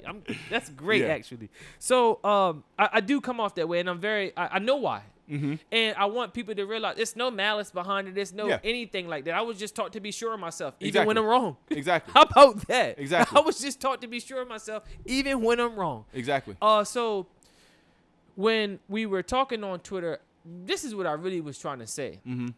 Whoever guys you pray to, because I first of all, when you said what you said, I knew that you was talking about Christianity. Even if you weren't, I was. Knew you were talking about religion in general. Yeah, I was. So I know, I'm like, well, shit, I know he doesn't subscribe to that, but I say, well, shit, well, whoever you pray to, they do the same thing, because truth being told, okay, your ancestors, because, all right, this is how I personally view God and goddess.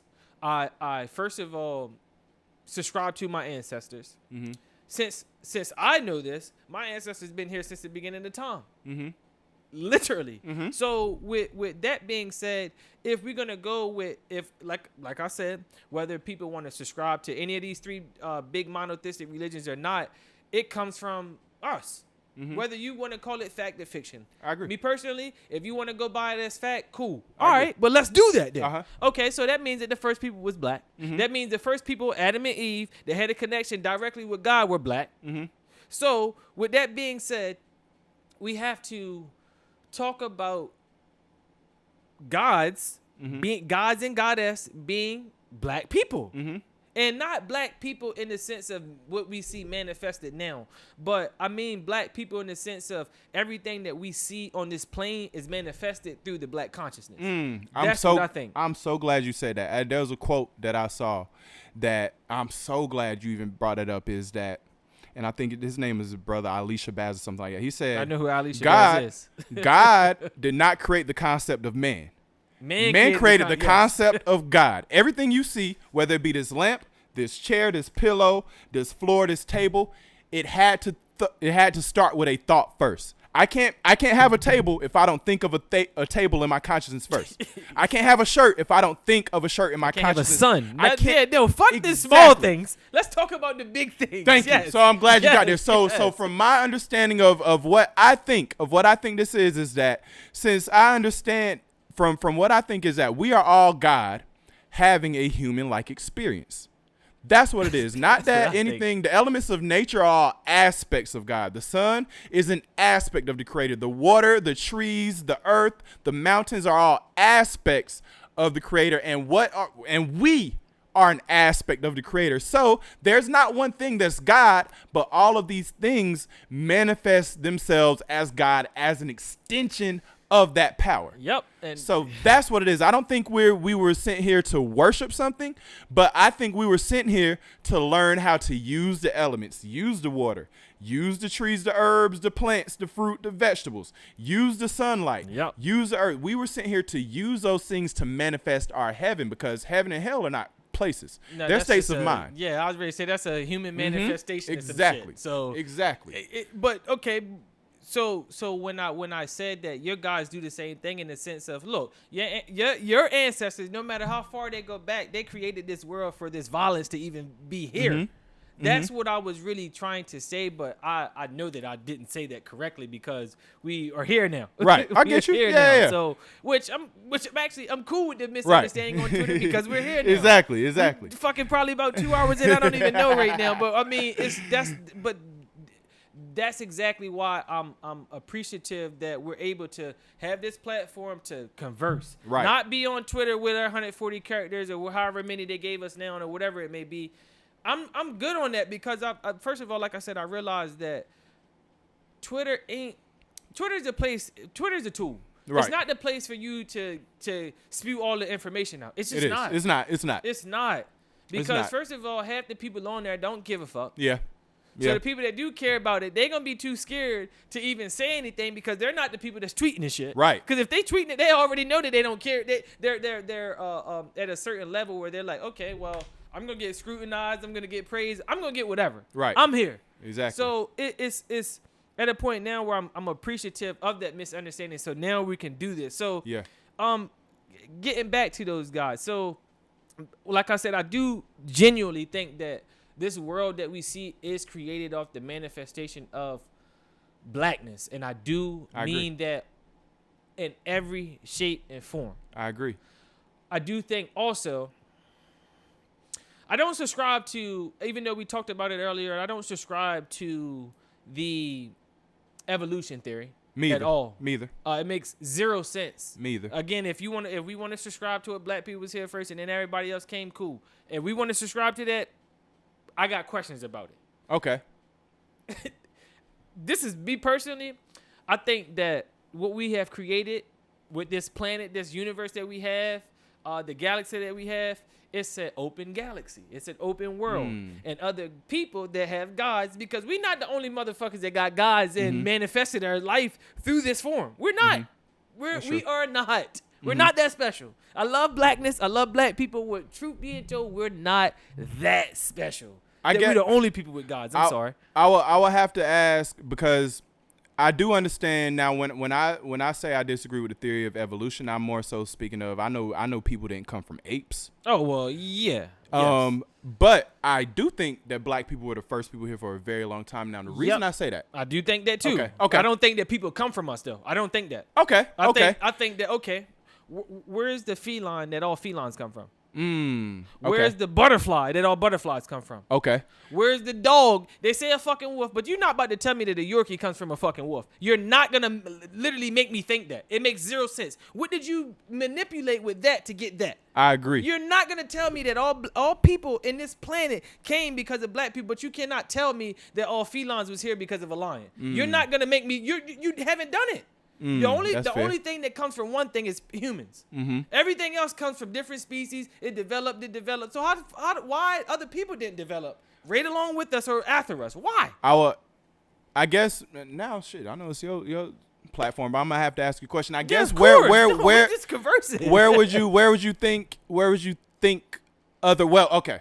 Let me give you my background from my understanding of how the evolution of people came about. So what I understand is that I know for a living thing to exist, certain things it has to have warmth, meaning that the first people had to be born closer to the equator in warmer climates. Things don't grow where it's cold. If you go in Russia, if you go in Canada, ain't trees and shit popping out of the ground there. So I do understand that it needed a warm climate because bacteria and living multicellular organisms have to have a certain climate to be born and be bred. So I do understand it. Okay, boom. And to my knowledge, all right, black people were here. Then some of them started venturing up into Europe, and then the Ice Age came, declimatization. A lot of them lost their color, their pigmentation, which in return they lost their melanin and all those things. Oh. Okay. No, we with you. We with you. Okay. I'm rapping. Okay. All right. No, because back to Dravidian people. Okay, let's all agree that it was black people first, then they went elsewhere. Dravidian come from the Caucasus Mountains. Period. And they're just as dark, or if not darker than us. Okay. How did some of those people leave the Caucasus Mountains before the Ice Age happened? That's a great question. And honestly, from what I would have to suppose and suspect, I would think yes, just because of naturally how people are. Mm-hmm. Just naturally because everybody didn't stay in Africa. So why we think everybody just went into Europe and stayed? I think everybody just started. I think some people went into Europe, some people went into Asia, which was explained to me, honestly, where the Native Americans came from. The Native Americans in this country are the Asiatic black people that came from Africa, stopped in India from a little bit, and then during the Ice Age, when the Bering Strait was there in Alaska, we learned about, they walked across Alaska and into the Americas. When those same people came to America, a lot of people don't know that they have Native Americans have history. Right. They do. Other than being killed by white people, they do. Exactly. They say that they seen black people when they got here. They seen their brothers when they got here. Okay, the Mali Empire already was traveling here before this. Yes. I mean, even honestly, before Mansa Musa, because I got a theory about Mansa Musa. We could talk about that. Okay. I have a crazy theory. Okay. It's just a theory. It would probably make sense, though. Because he followed the Muslim religion as. Yes, and yes. Yes. Yep. I don't fuck with Mansa Musa, man. Yeah. Because it's just okay. I don't fuck with anything that European people pushed on black people. Yeah. I don't fuck with Egypt. I don't fuck with Mansa Musa. I don't fuck with the out of Africa theory. And I mean, and I don't mean that in the sense where I literally despise of all of it, especially the out of Africa theory. Because when I say that to people, it rubs people the wrong way. When it was Pangea, before it was the Ice Age, how did ice get here? Right. It means it fucking froze. Yeah. That means that it was water before it was anything. So that means that Pangea was here. That means there was no such thing as the cold Europe. Yeah. It was no such thing as that. It was all people. If you want to call them all black, cool. I subscribe to that. Yeah. So if you want to call them all black, cool. During that time when that planet started to break up and climate started to supposedly take effect to the evolution theory. Again, I always had to ask myself, okay, well, the Dravidian people, because they had to go from their skin didn't change first, their hair changed first. Look at them. I mean, their hair changed and their hair and nose changed at the same time. I don't know actually. I just know that that's a big distinction. Okay. Not the skin color. Because 90% of everybody on this planet is brown. What are we debating about as far as blackness? Let's be really fucking real. Yeah, that's really true. That's true. It's people that literally have nothing to do with our bloodline that's blacker than us. Yeah, and I mean not black in the sense of with our same bloodline, but black in the sense of physically looking and having melanin. I even. For you woke people, while I'm on my soapbox right now, for you woke people, everything on this planet has melanin. Yeah, everything on this planet, even the white people that you don't think they have melanin. They just have way less, but they have melanin. Yeah, they have melanin. Man, and melanin is more than fucking the skin color. Yes, euromelanin. There's euromelanin. It's so much more. There's pheomelanin, which is a skin melanin that we identify with. But people don't understand that melanin rolls through every single organ in your digestive system, your brain.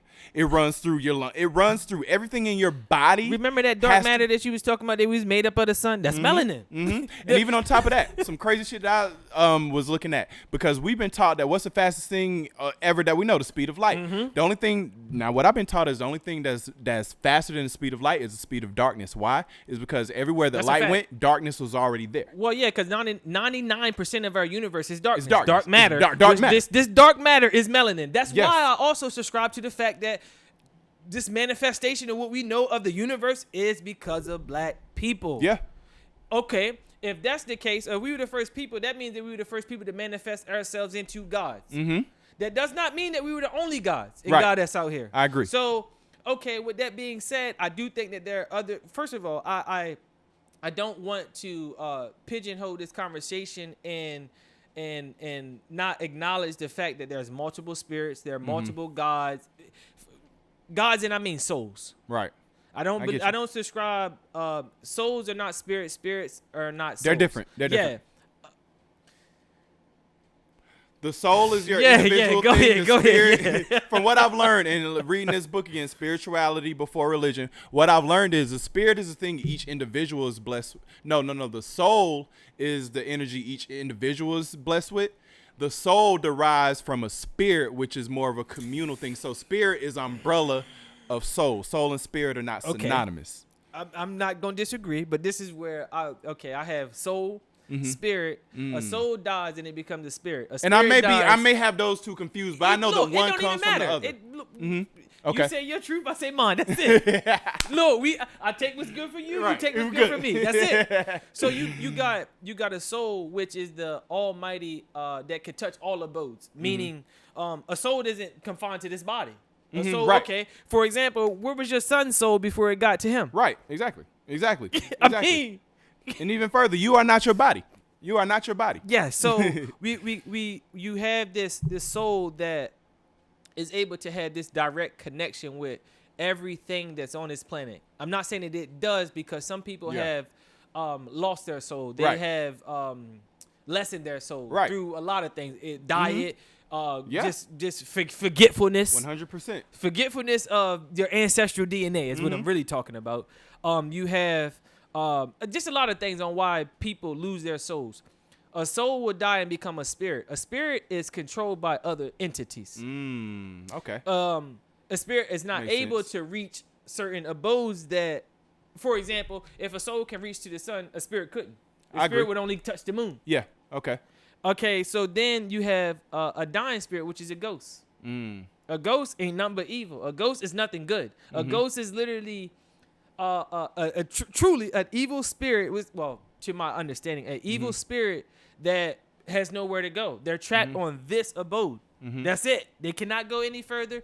When a ghost dies, they return though. And that's where I get where the manifestations of blackness is Dravidian. There are a Arab. There are a white person. It's the lowest forms of your manifestations. Makes a lot of sense. Because okay, look, I'm gonna tell you some real shit too though. While a lot of people are afraid to meditate, is because of evil thoughts that come in there. See, I agree. Me personally, 100%. Real talk. Me personally, I've been a person that's being dual with his thoughts all the time. Me too. I know that I'm a good person because I decide not to do this evil shit that's in my head. Yes, exactly. That's how I know I'm a good person. Exactly. Not because I don't think them. That's the difference. A lot of people get caught up in, I think evil things, therefore I'm evil, but they don't understand that. No. You were bred and born with that. You're, as long as good is present, so is evil. As long as light is there, so is darkness. It's not your ability to not think about those things. It's how you act upon those things that makes you good or evil, not because you have those thoughts. I agree. I agree. So I think that just through our ability to create and manifest, we had to create something new, create something plentiful for our people. It happened to be this fucking galaxy, and Earth happened to be the fucking perfect place. That's all I think.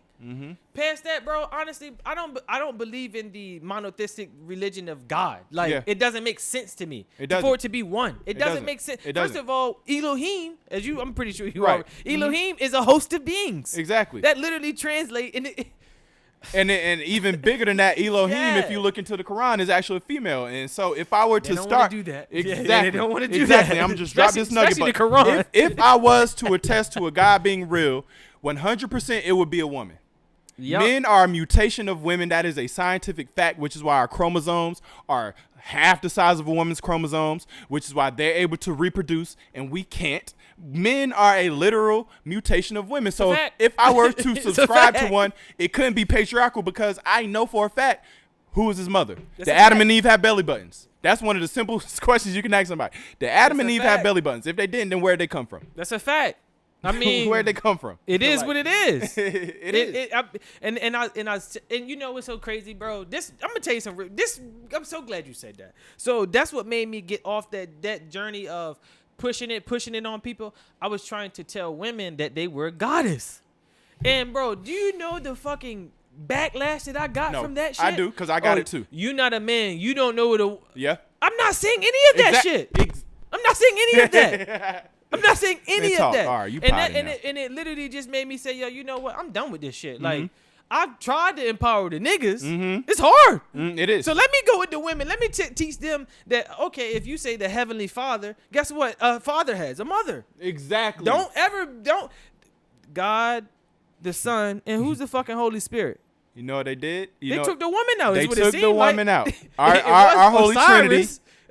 Horus, exactly. and Isis. Exactly. I mean, even though they're all Greek names, but we Yep. can go with the And the real lamest terms. Asar, Aset, and Heru were the Yeah, African there you names. go, there you Asar, go. Aset, and Heru. Yep, and that's Yeah. the crazy thing to even think about with people like that is like, even if you want to go to the inception of you have an issue with that, all they did was with Christianity, and especially only because they have the Holy Trinity, when they came to Africa and they saw our Holy Trinity was father, mother, child. You can't have a family without a father and a mother and a child. That is a family. I mean, it's simple. They took, because it's patriarchal, what they take out. They took the only woman out of the equation. They said father, son, holy. They replaced the woman with a ghost. It makes sense though. For the people that don't know, I'm gonna tell you exactly why patriarch makes sense to a person that comes from the Caucasus Mountains. Okay, you got to think about back to what you said. In cold climates, things don't grow. Mm-hmm. So you about to drop a nugget. Yeah, no, I am. In cold climate, things don't grow. So you get a mother, a father, and then they bring another life into this planet where they can't provide for it. Because guess what? Things don't grow. The only motherfucking thing that grew back then is a potato. Mm-hmm. And the potato ain't If even that. good for your Exactly, body. Exactly. Then when they had the potato famine, what happened? All them the crazy. Yeah, exactly. They died. They go crazy. But anyway, so you have this mindset of I'm a man. This is a woman. And a European mindset. Of course, we don't. As black people, we don't come from cave people. We don't. There are no caves in Africa. Yeah, there are no caves well, with this flat. Like, okay, they are. Okay, in but, very remote but places. But I know what you mean, though. Yeah, no, that's I know what I'm saying. mean. We didn't have a reason to be in caves because it wasn't snowing and cold. Yes. We weren't hiding ourselves from anything. Okay, yeah, there you anything. No, like, yeah. Because some of the biggest caves in the world are in Africa. Yeah, but that's true. That's true. But Right. your point is valid. Yeah. Your point of us not having to dwell in caves. Yes. We never dwelled in Yes. caves. Why? Because the sun is our friend. Exactly. So you have these people that are living where they can't grow anything, so they don't get food.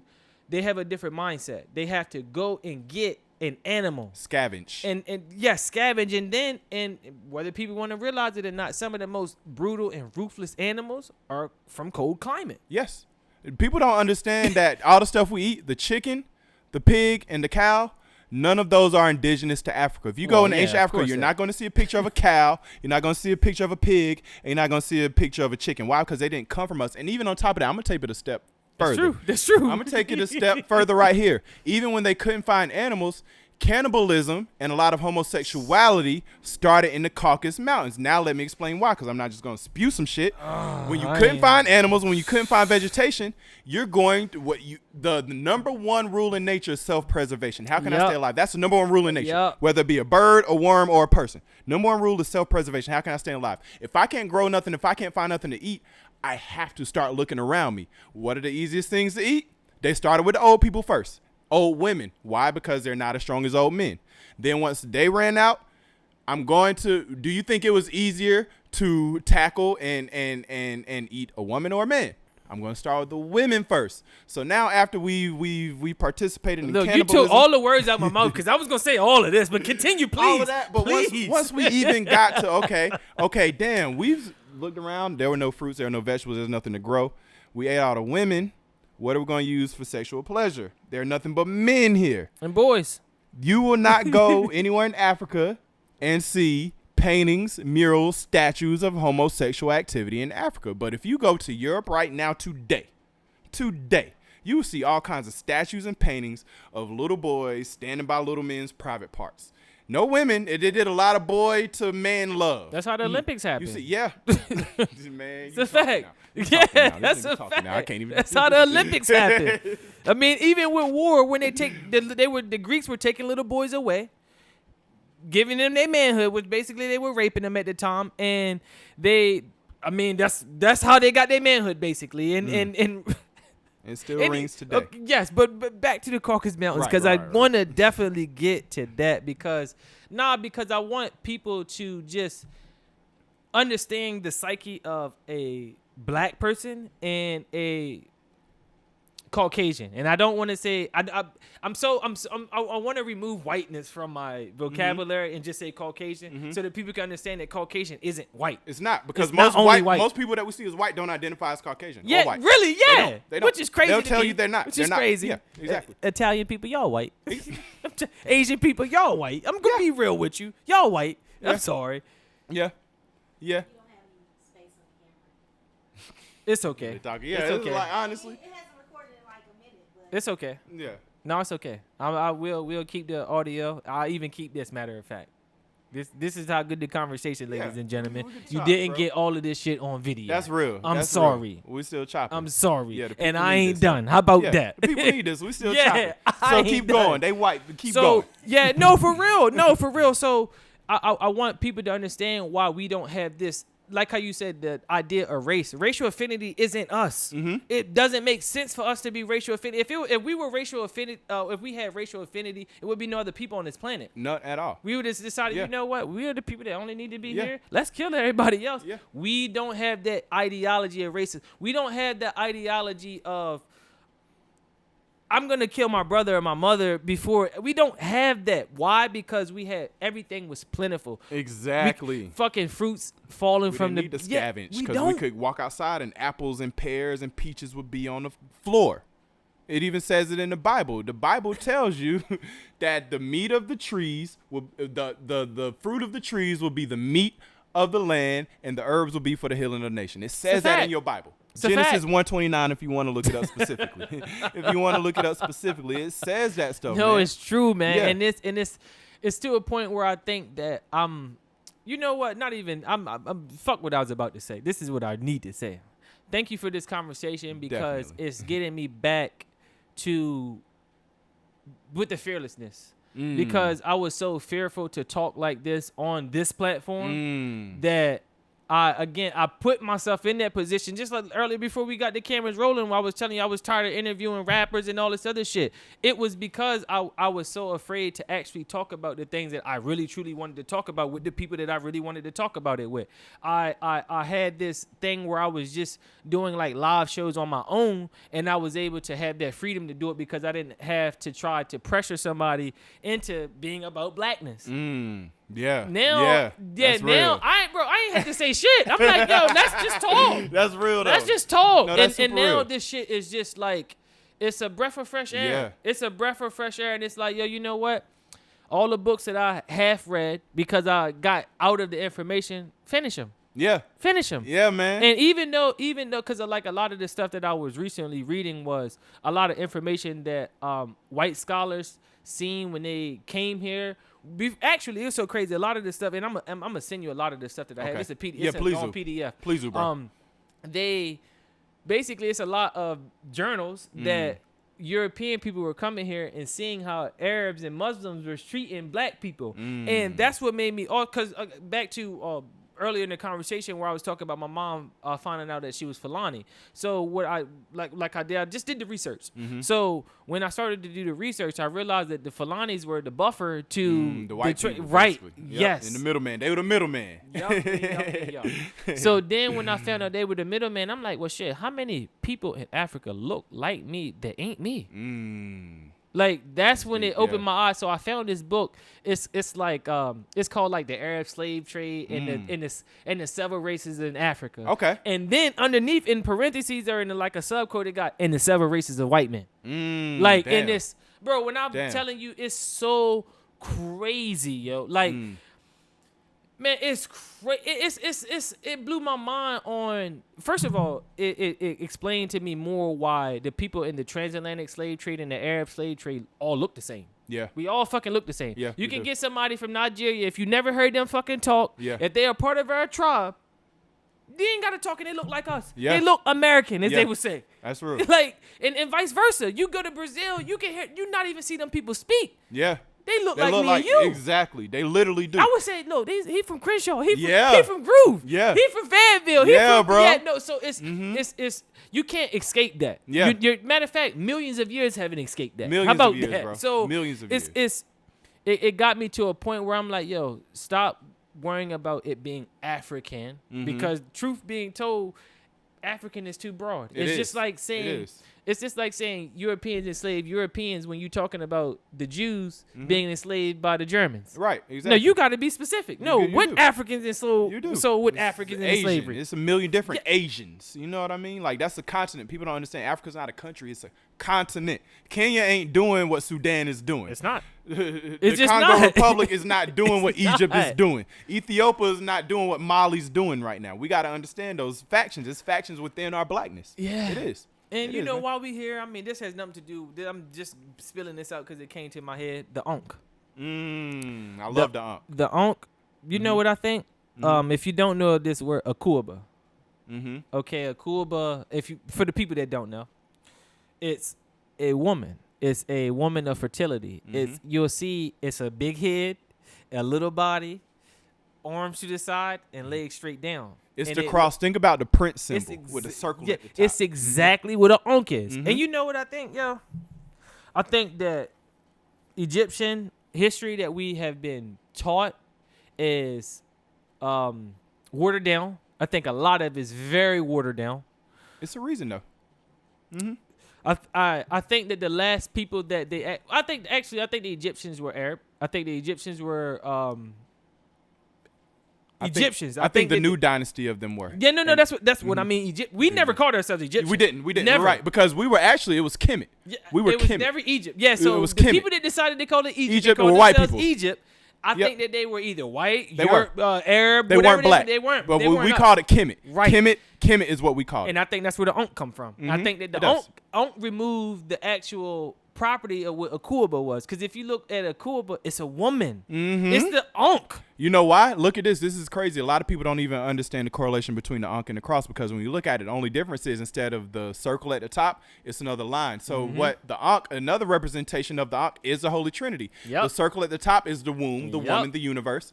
The bottom is the man, the phallus, The the phallus. masculine energy. And the two sides can be the children, the ovaries. So what they did is they took the woman, the womb, the circle off the top of the Ankh, and put another line up there. And some Another penis, but we even ain't gonna some get into extreme it. scholars will say that is a subconscious practice of homosexuality, because they mean- remove the woman from the aspect of creation. What is the Washington Monument? It's the a phallus. Asar. Yes, It's a it's phallus. literally the phallus. Even It's a deeper, phallus. They built Washington D.C. to mirror Egypt. How Washington D.C. is shaped in a square. How it's 10 miles by 10 miles by 10 miles Shout by out to 10 Benjamin miles Banneker, if for you don't know. military defense. They built it just like we built our civilizations. George Washington took, and it's a Anthony Browder. He does this real dope shit in D.C. He goes. It's called I want to think of the tour, but it's called the DC tour of Egypt or Kemet or something, and it's like $30 if you go to Anthony T. Browder. If you Google him, and if you go to DC on these select dates on a Saturday, it's like 3 or 4 hours.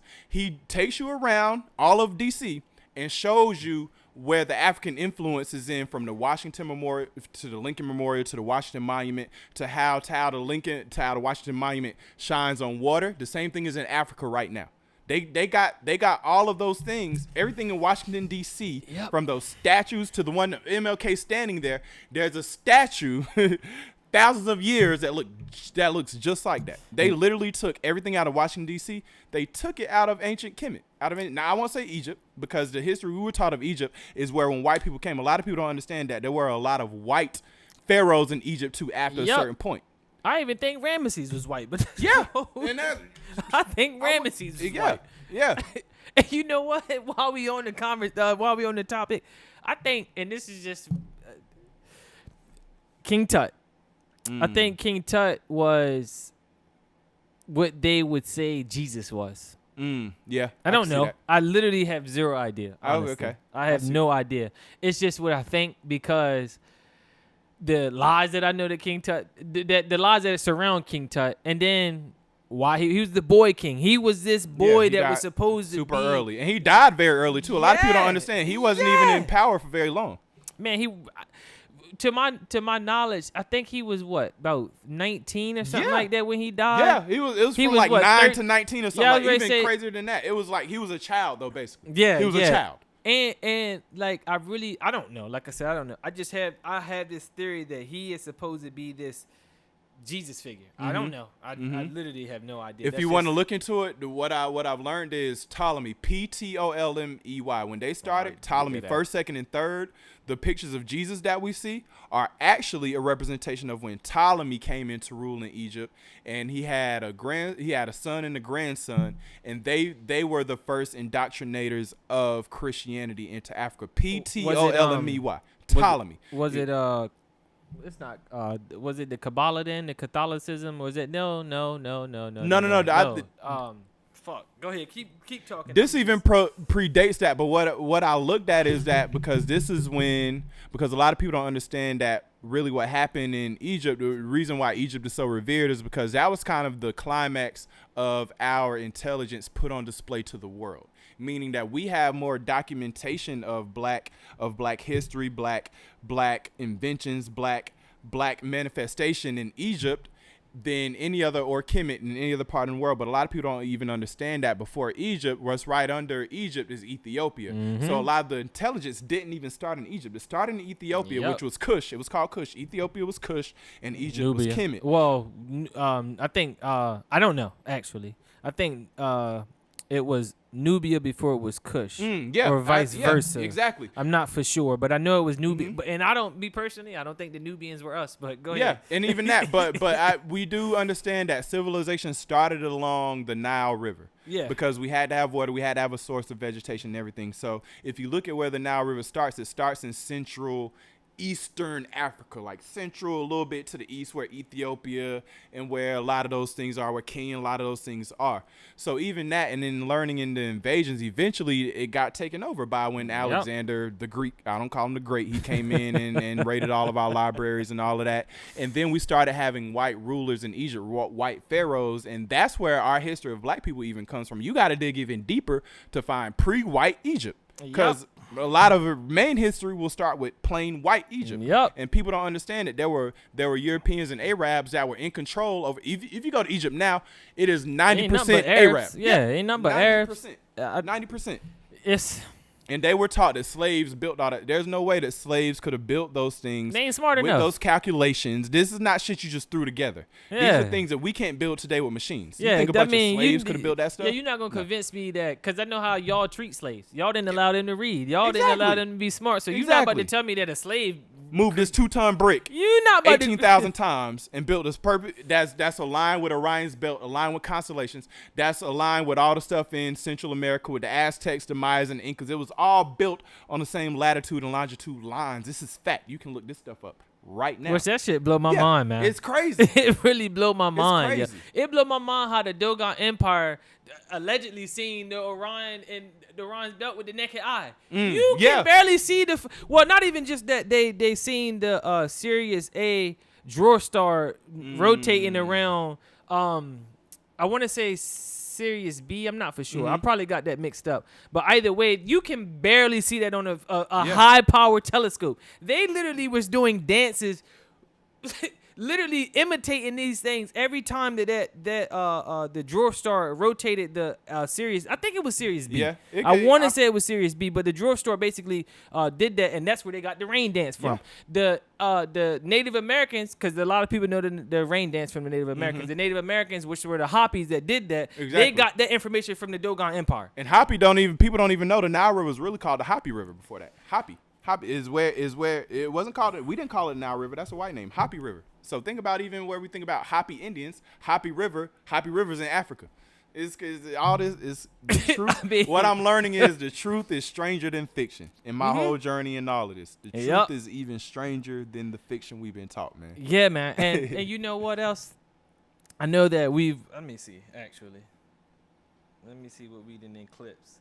Yeah, we 132 minutes. Oh yeah, definitely 2 hours. Yeah, okay. Yeah, because I know on the camera we didn't lost probably about a good 20 minutes. It really doesn't matter honestly, because the audio is gonna be just as good. But I know we'll sit down and have another conversation. Definitely, for sure. Definitely, man. And I appreciate it. Before you even keep going, I just wanted to let y'all know I appreciate both of y'all. So I bought 2 of my copies in here. The least I can do for letting y'all share my platform with me. So Well, thank you. I'm gonna hook both of y'all up with my newest book. So You the second person to give me gifts on this. I'm so thank ingratiated you, to y'all. I really appreciate and love what y'all doing here. That means a lot to me. So This means a lot. No. Least I can no, do. thank you. Thank you, actually. Thank you, man. Definitely, man. Yeah, I'm gonna sign them too. So you can do thank that, you, but let me thank you, sign them. thank you. Definitely make sure I sign it before Yes. y'all leave. Yeah, Yes. man. No, Definitely, man. This is got good. y'all. The No, least I this can do, is man. physical, man. Yeah. This least I is your can do. work, bro. Yeah. Yeah. Like, for real. Yeah. And thank you, man. Yeah. Thank you. Thank you, man. No, because I'm that's it's so much gratitude because I think in people in general, I don't just me speaking personally, I don't appreciate myself enough. I don't appreciate the things that I do enough because it's truly from the heart. Right. Like I interviewed my father on this shit. Like That's real. yeah, bro. Actually, you people check it out. It was an interview. I did a series called "The Black Man Is God" because I wanted to show people that black men weren't all of what this society pushed. They're actually fathers. They're Right. actually stand-up individuals, et cetera, et cetera. And I actually need to continue that series for real. Yeah, for definitely. Real. I really need to do that. And I got another series that I'm gonna do too. Though it's called "You Only Get One," and it's about your mothers, black women. That's deep. So my father that I interviewed when I did with him, man, it started basically all of this shit started with my family. Like I literally told you how my father told me not to be like him, to have your own business. This is what started that. Like during that podcast, he's literally telling me like now all of this shit makes sense. Right. Like now all of it, now what you doing, I thought you was being rebellious, but now all of this shit really makes sense. Exactly. Why you're doing this, the way you're doing it, you have your own shit. He was like, bro, he's like, I'm 50 some years old and I still don't know what I want to do. Exactly. You know now what you want to do. That's dope. So that's the proof of don't be like me, be better than me. Exactly. That's the proof of don't work for somebody, own your own shit. With this Rona shit happening, you better own your own shit right now. That's for And fucking that's that sure. social construct. Because look, if you would imagine how you talked earlier about how you regret not doing something. If you would just spent the rest of your life beating yourself up about college and about I didn't do this, you wouldn't be here. You wouldn't be shedding your light. So think about the resilience that takes and the bravery that takes. This is this is a lot of people downplay the art of being able to podcast and be able to have a conversation. Like this is you sharing your thoughts with no filter, you not sitting in front of me with a roll or notes, nothing. Like we sit here chopping. These are intimate, pure, genuine thoughts. So that takes a very high level of courage and fortitude from you. So I 100% agree with him. Like you finding your voice, and that's what matters, man. That's definitely like what matters. I said, thank you, man. That's it, man. Yeah.